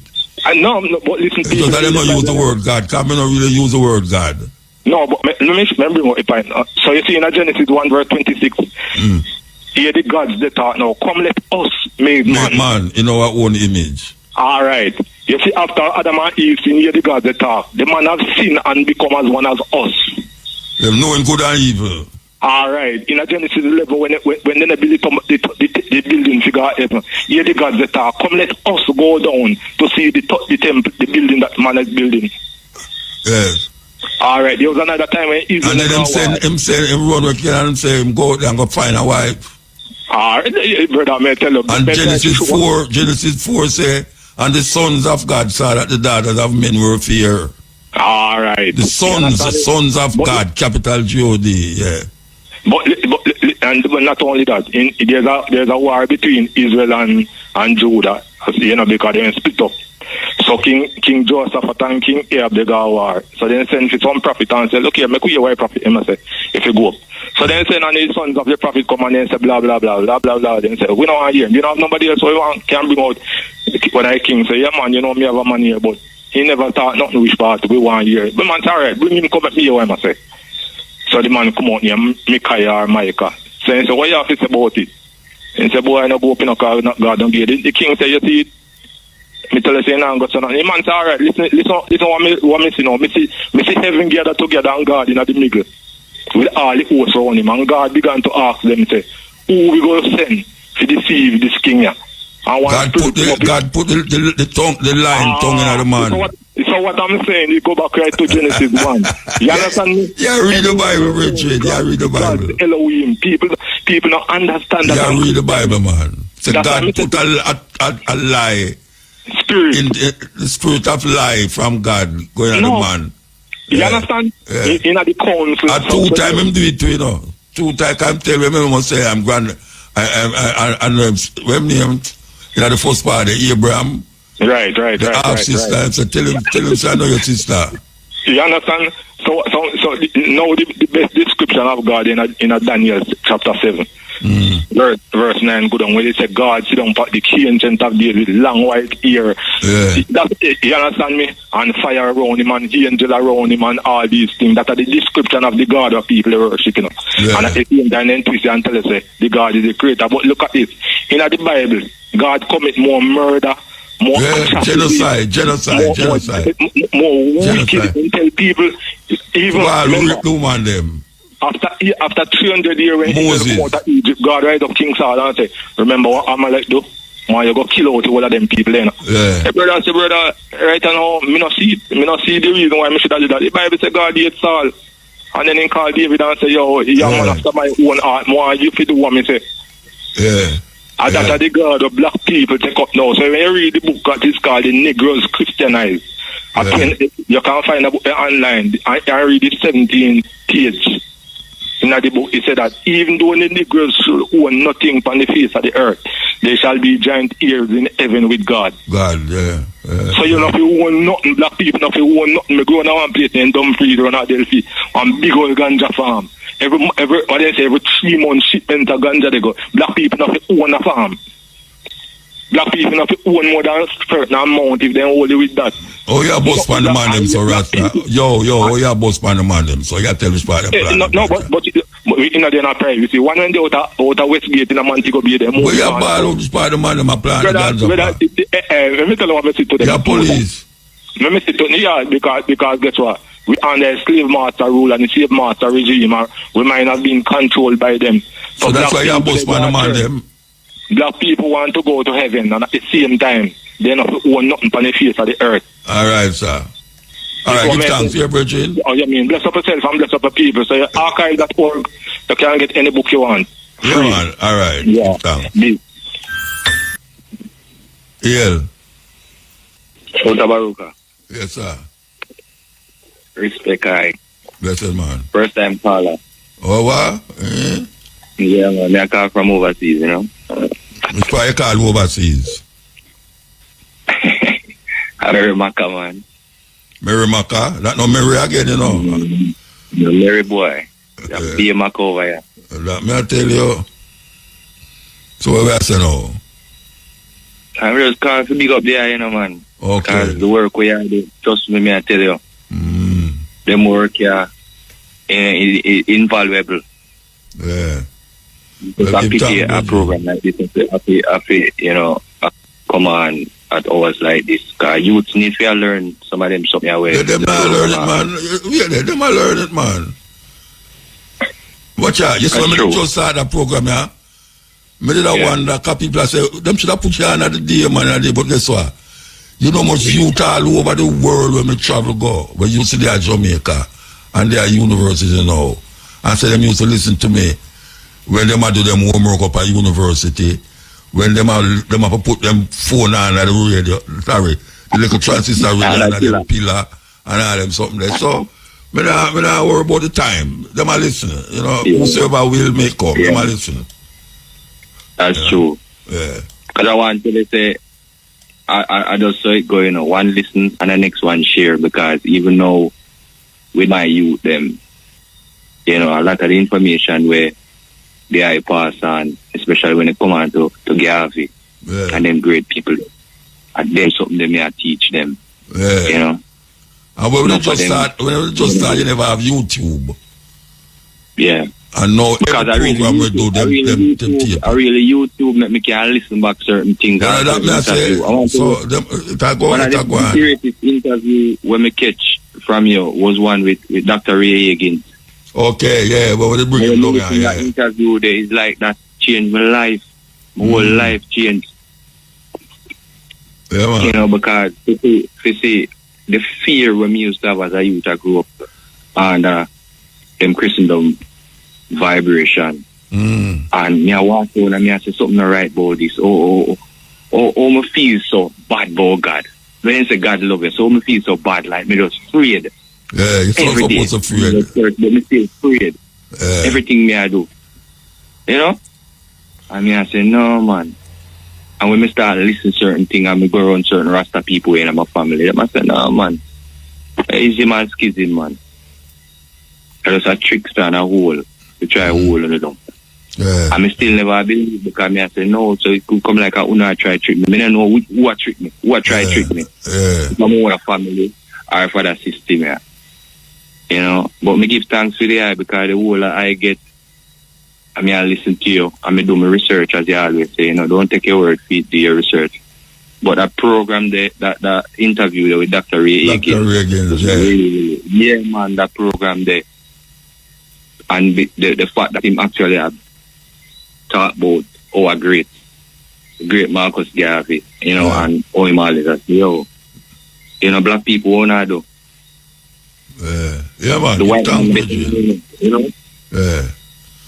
So I give thanks to that, because yeah, man, a lot of them me think that I learn it too, you know. Yeah, all right. And with the sorry say some of them things not going to the school then, because they will more teach Christianity than have to teach them about Garvey. Yeah. But give thanks to the eye, big up. Me that hold for a long time, but me call back again. I don't know, man. Give thanks, Virgin. Yale Muta. How you do, man? Yeah, not bad. But you know, last week Thursday, when we were speaking and thing, you know, later that night, I want to say condolences to the family of Carlton Brown, who was in my year at Kingston Technical. He passed away last Thursday or 10:30 in New York City. Hospital. He was sick. And Carlton Brown, his older brother, who was a year before me at Technical, Errol Brown, was engineer at Duke Reed Studio. Remember? Remember Errol Brown. Right. Well, his brother, who was in my year to a technical day, Carlton. Yeah, he passed away. So throat cancer thing, you know. So making Kingston Technical people know about that. And then yesterday, Leroy Gibbons there. Leroy Gibbons. Yes.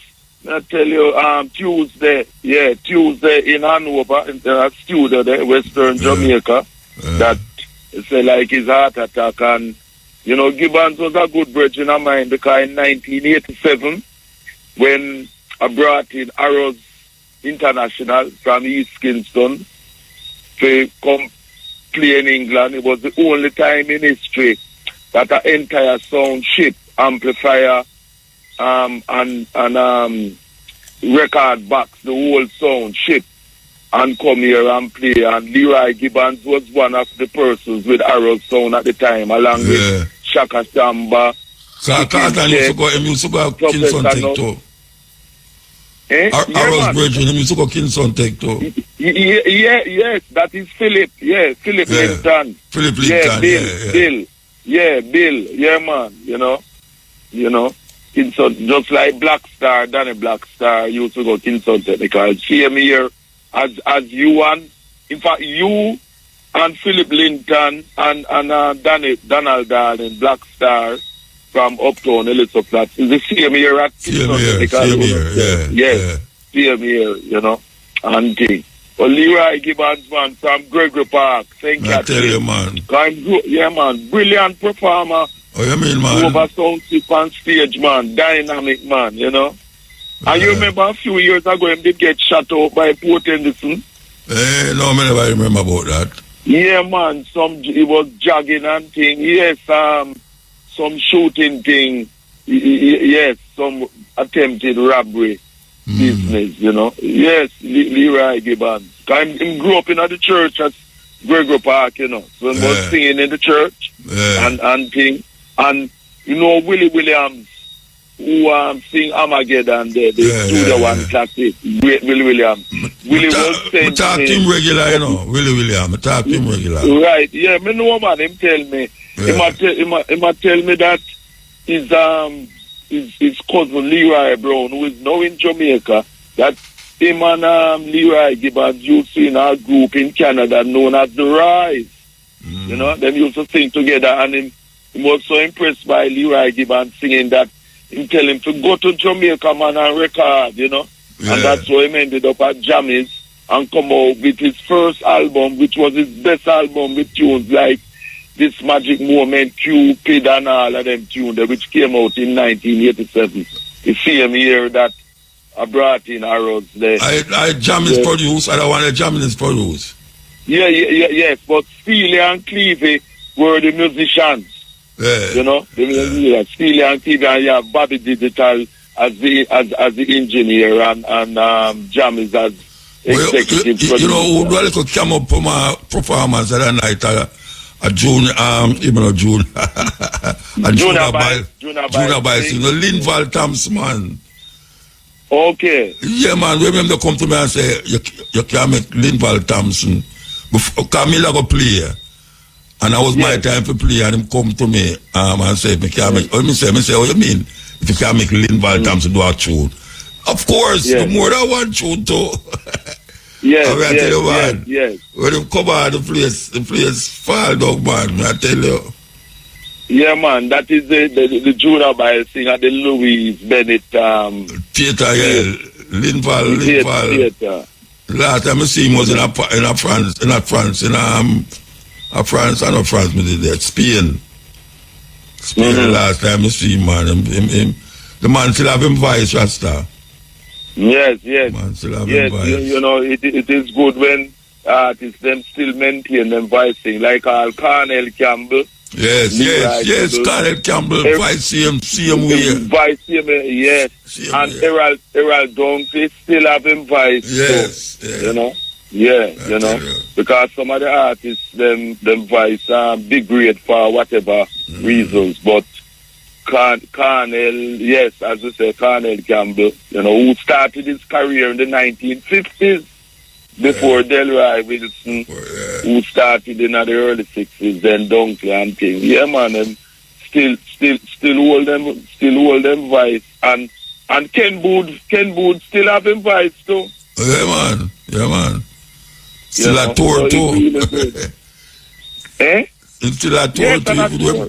Even them can't see. Still a tour.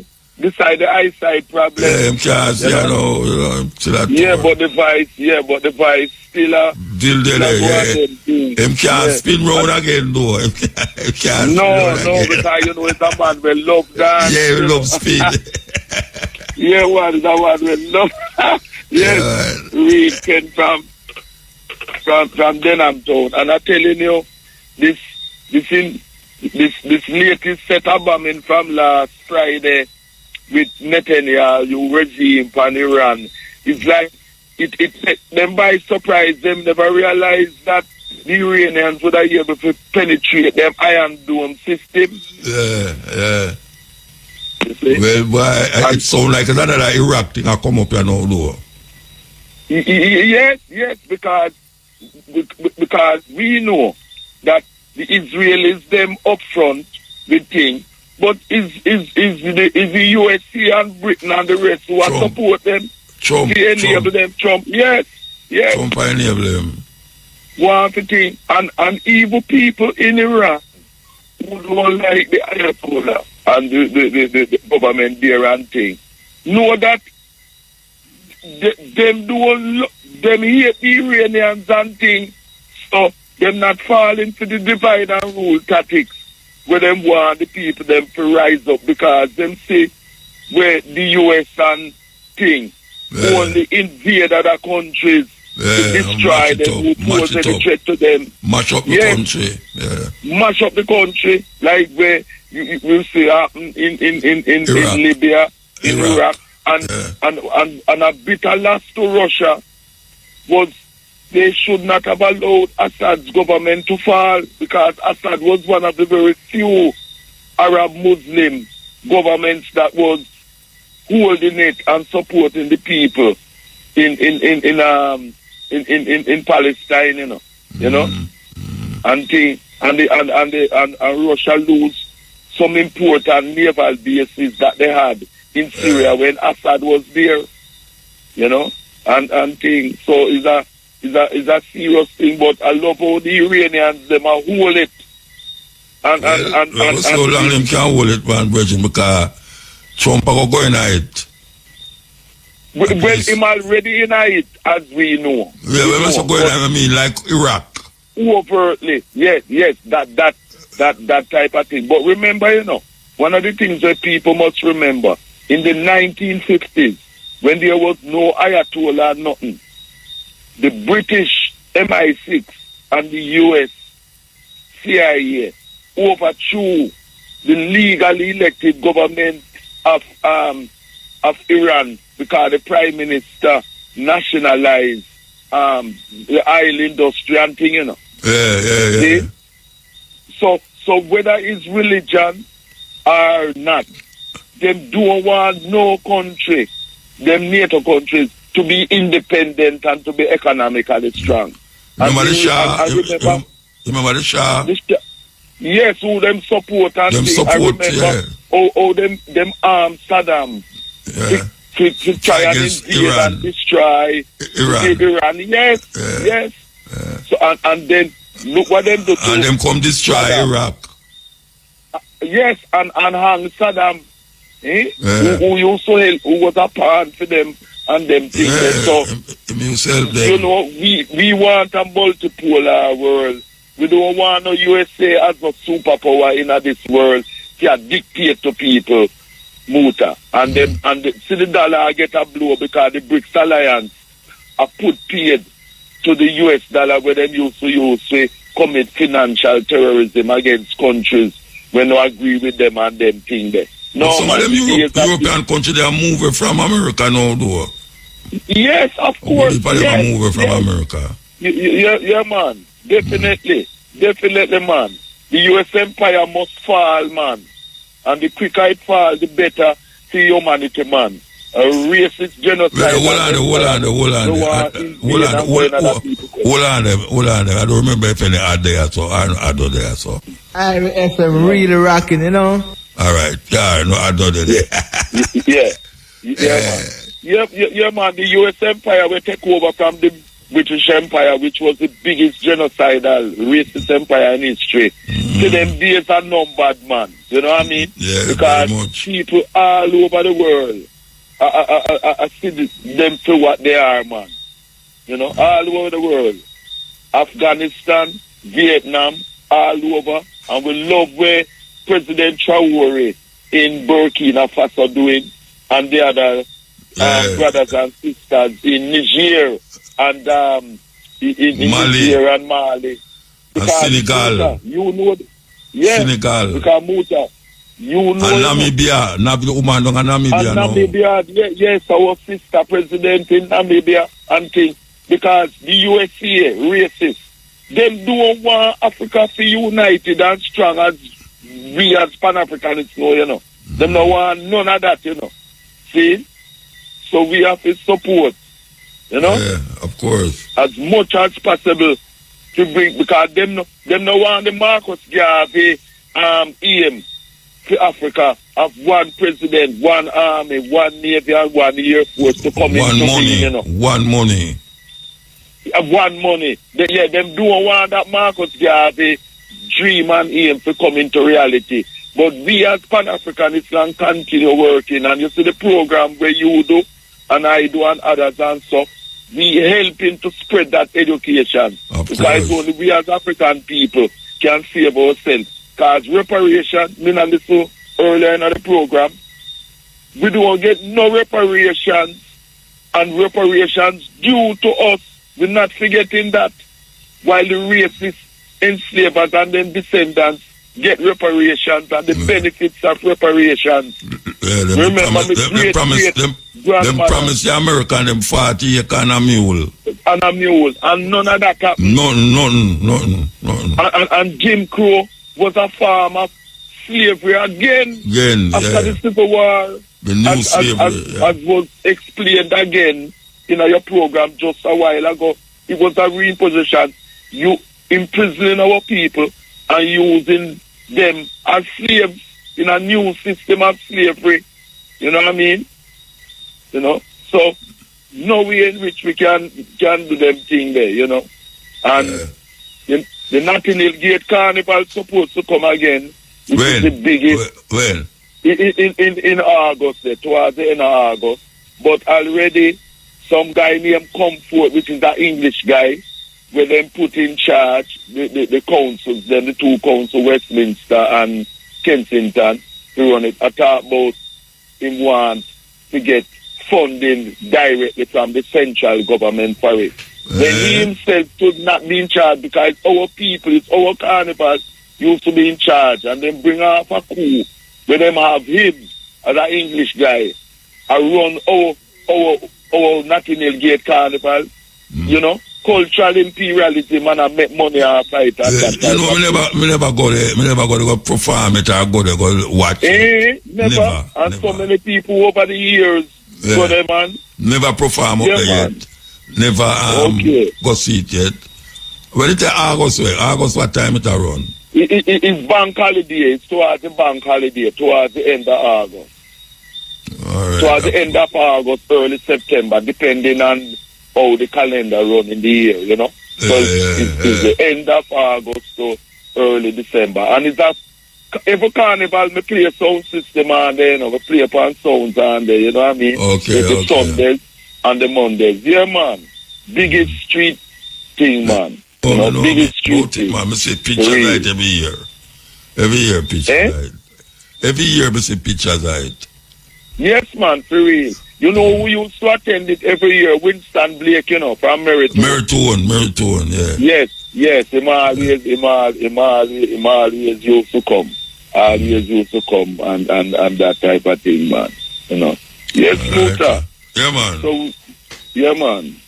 So we as African people, it's only, as Marcus Garvey says, self. And now the details. The police had to be deployed to a number of KFC locations island-wide as large crowds converged on the outlets to benefit from a 2-for-1 promotion. The deal is aligned with the company's 50th anniversary in Jamaica. In videos circulating on social media, scores of customers can be seen at the entrance of the outlets in long before opening hours. Other videos show chaos as customers try to enter the buildings and police officers sought to maintain order. Meanwhile, heavy bumper-to-bumper traffic was seen at the drive-through sections throughout the day.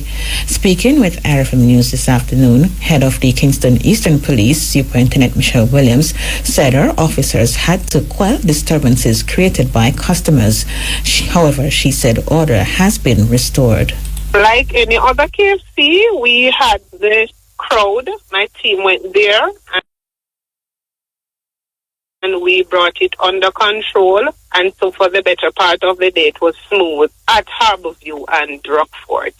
So we were pretty good in the east.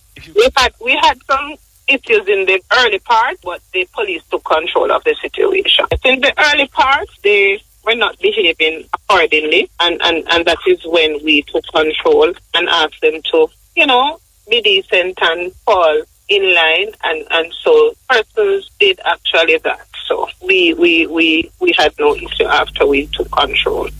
Head of the Kingston East Police, Superintendent Michelle Williams, over in the St. Andrew North Police Division, Deputy Superintendent Randy Sweeney, said KFC's Man Park outlet was easily maintained. However, extra police officers had to be deployed to the Red Hills Road location. So actually, we have 2 KFCs in my division, Manor Park and Red Hills Road. For the Manor Park, one, it was somewhat contained, the fact that it was on the inside of a plaza. So it was crowded, the security were there, and I think it was properly dealt with. Nonetheless, we visited and did periodic checks. Now, for the one along Red Hills Road, one that caused some public order issue, as such, we had to deploy a stronger, and I use that term because we were proactive once we saw it. We noted, I thought about the potential. As such, we pre-deployed persons to monitor the area. As such, we were able to quickly respond to that one. And we had a large team out there doing some public order activity, and it was properly started out, and we had it under control in short order. Head of the St. Andrew North Police Division, Deputy Superintendent Randy Sweeney. This morning, customers told reporters that they had been up from as early as 5 a.m. waiting to be served. And you know that it's KFC 50th anniversary, so you know a lot of people is going to be here. Everybody want to buy one, get one free, so you know nobody now going to pass them deal there. And me I tell you the truth, the way over I sleep on time, the clock, every tick of the clock, I time from 1 o'clock till 5 o'clock. I couldn't sleep no longer. I used to just get up and come out here. Sleep and wake a lot of time. Watch the clock, that's me, can be the first person to be here. I'm excited, you know, because I love chicken and my daughter, them love chicken. So, I appreciate you know, some day here in the bunch. Some KFC customers. Meantime, marketing manager at KFC, Andre Roper, said the company made preparations in anticipation of the increased number of customers expected today. He noted that all the company's outlets were flooded with customers. Yeah, the morning has been going very, very well. Amazing response as you can expect. Buy one big deal, get a meal deal for free as part of KFC's 50th birthday celebration. All our restaurants across Jamaica are, completely flooded with customers as you can expect. Persons were lining up from an hour or more before the doors opened. But we were prepared. We were prepared in terms of, ramping up our staffing, making sure that we have enough product because, we wanted to ensure that we gave back to our customers on such a momentous day. But it's really been a tremendous response of our overwhelming response, and we're grateful for the support and the patronage. Marketing manager at KFC, Andre Roper.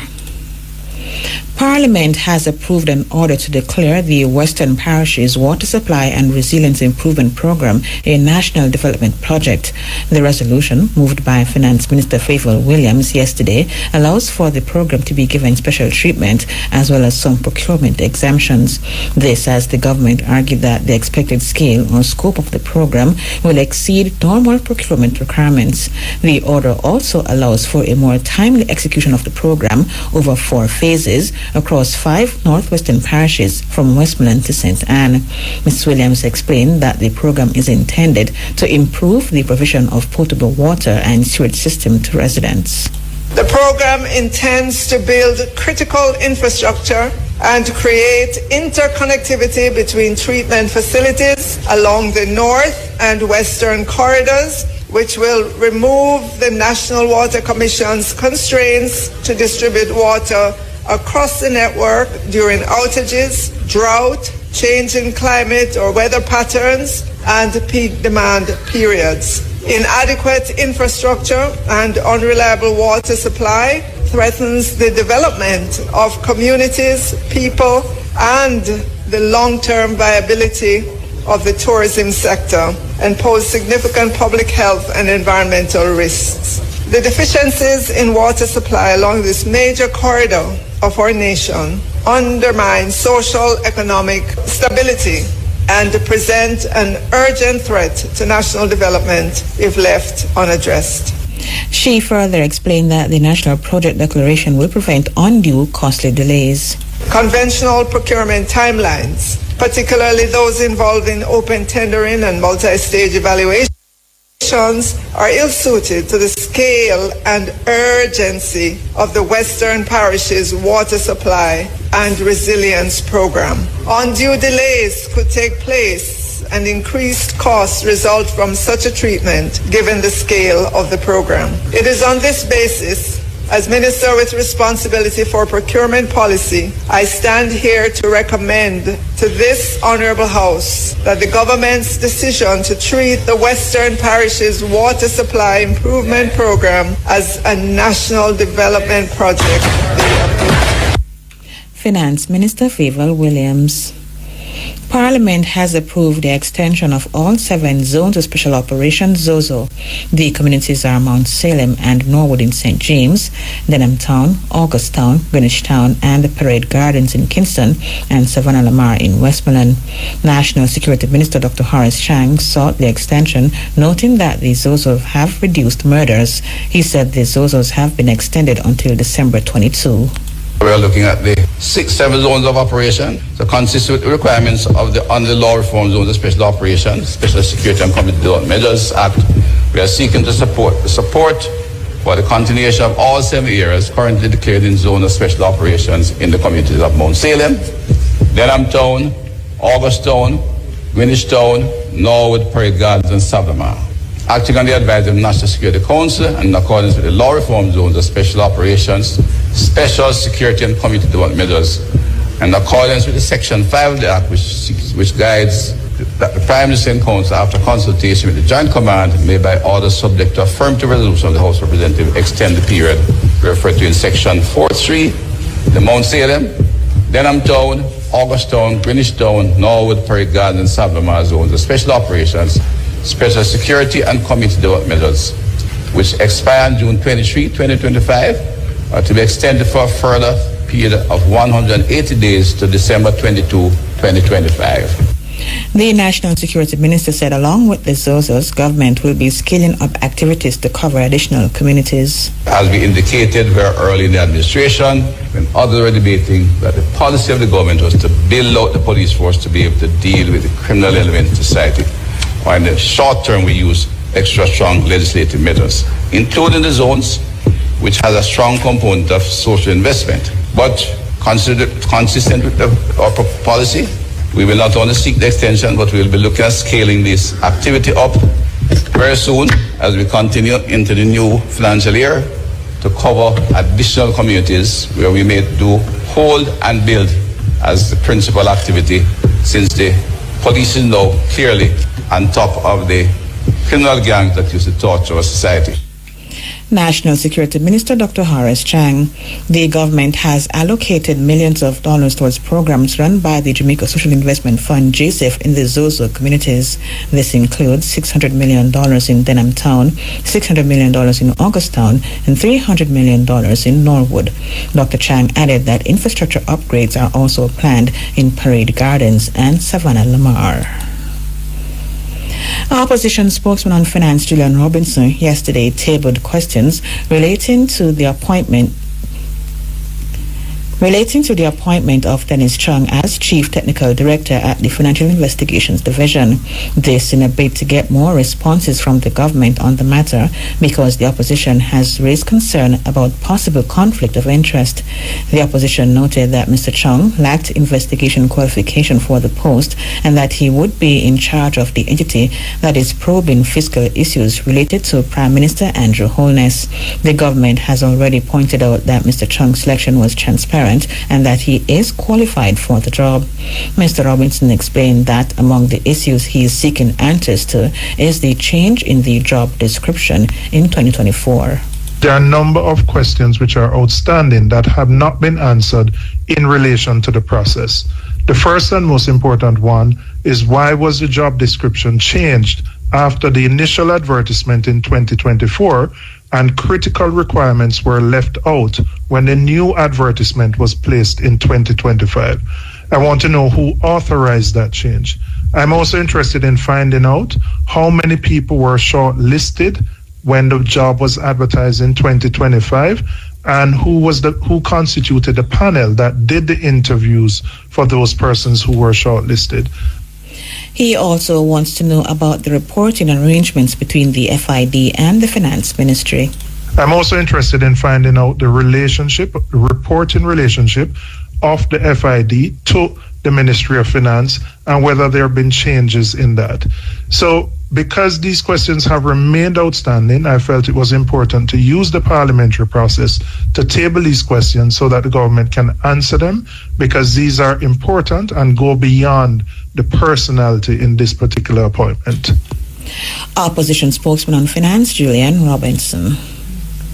The tourism ministry says over $450 million has been traded so far this year on the Agri-Linkages Exchange Alex platform. According to Tourism Minister Edmund Bartlett, the initiative has successfully strengthened local supply chains by linking small farmers with hotels. With that progress, the ministry is now focused on scaling up operations to boost local participation and economic returns. As part of this expansion, Mr. Bartlett shared that 2,000 lime trees will be planted to help meet increasing demand from the tourism sector. And those small farmers, 3 acres, 1.5 acres, they have in 1 year, so far this year, over $450 million of trading has happened on that platform between those small farmers, the little farmer, and the hotels. And since we have started, it's nearly $2 billion that have traded overall. We're expanding this, and we are now going to plant out 2,000 lime trees, because lime is a big item of demand in tourism and not available. We have to be importing lime. So 2,000 trees are now being planted. Strawberry was a big issue, and we used to import heavily strawberry. Now strawberry is supplied to the tourists by Jamaicans. We are now supplying these things. So what we want to do is to scale up these operations. Tourism Minister Edmund Bartlett, he was speaking at this morning's post-cabinet press briefing. National Housing Trust NHT contributors can now access increased loan limits 2 weeks ahead of the previously announced July 1 rollout. This as the increased loan limits took effect on June 16. The early implementation follows the announcement made by Prime Minister Dr. Andrew Holness during his budget debate presentation when he outlined reforms to the NHT's housing benefits. As of June 16, contributors can access open market loans. Individual contributors can access up to $9 million. 2 co-applicants can access up to $17 million, while 3 co-applicants can access up to $23 million. Speaking at the post-cabinet press briefing this morning, Information Minister Senator Dr. Dana Morris-Dixon said additional policy enhancement will take effect on July 1. Coming July 1, the smart energy loan ceiling has increased, and that's a big one, from $1.5 million to $2.5 million. And you can use those to purchase solar panels, rainwater harvesting system, battery storage, and those interest rates are really low, 0 to 5%. And there's also expanded home grants for contributors with unfinished properties older than 2 years. And so we are doing our best to assist Jamaicans in home ownership or to fix up a house. Information Minister Senator Dr. Dana Morris-Dixon. The results for the Primary Exit Profile PEP examinations will be released on Friday, June 20. Education Minister Dr. Dana Morris-Dixon said the portal will be open at 11 a.m. for schools and 1 p.m. for parents. She is urging parents who have not yet registered on the portal to see their children's results to do so before Friday. PEP 6 results will be distributed this Friday, 2 days from now. We will start by opening up the portal to the schools at 11 a.m. and then we will open it up to parents at 1 p.m. Now, I have a message to parents. Only 10,000 parents of the 30-odd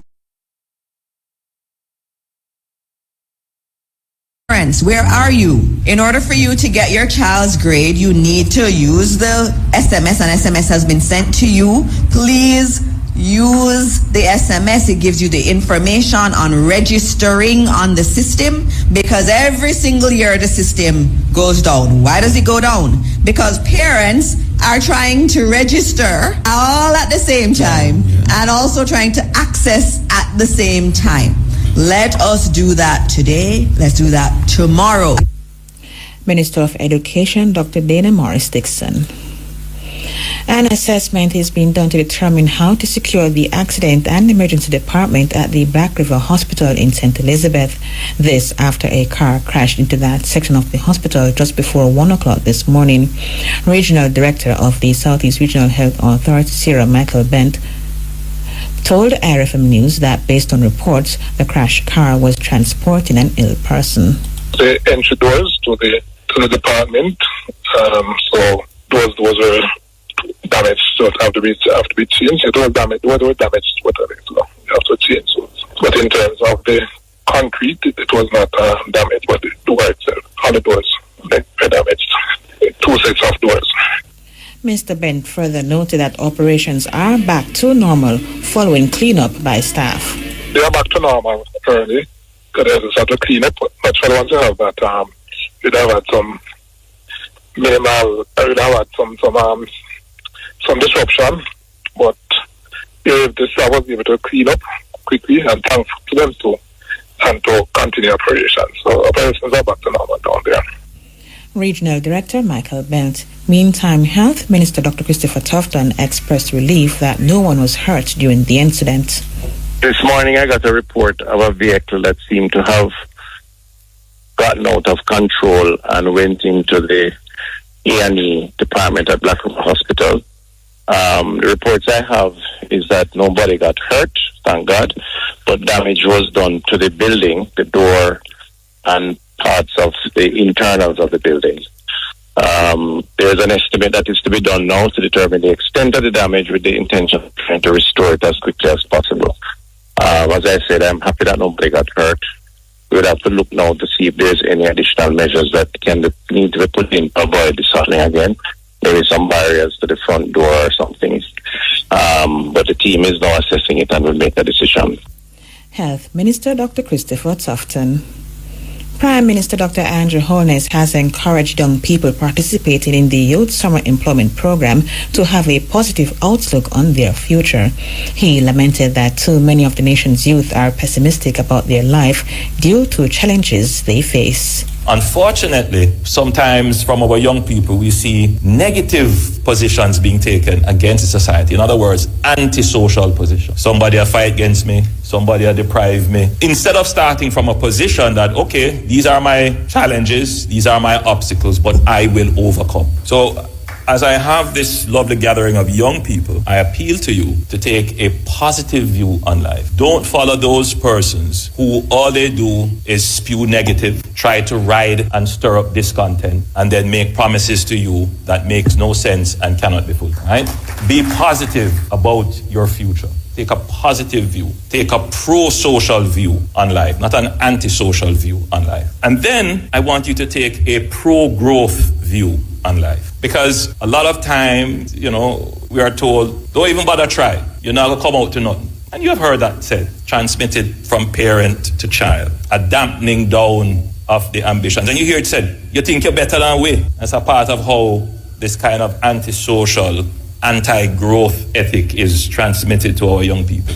He urged the youth to dream and be mindful of the decisions they make, noting the value of the resources to which they have access. I want you to be ambitious. I want you to be aspirational. I want you not to be afraid to dream. I want you to explore possibilities and options.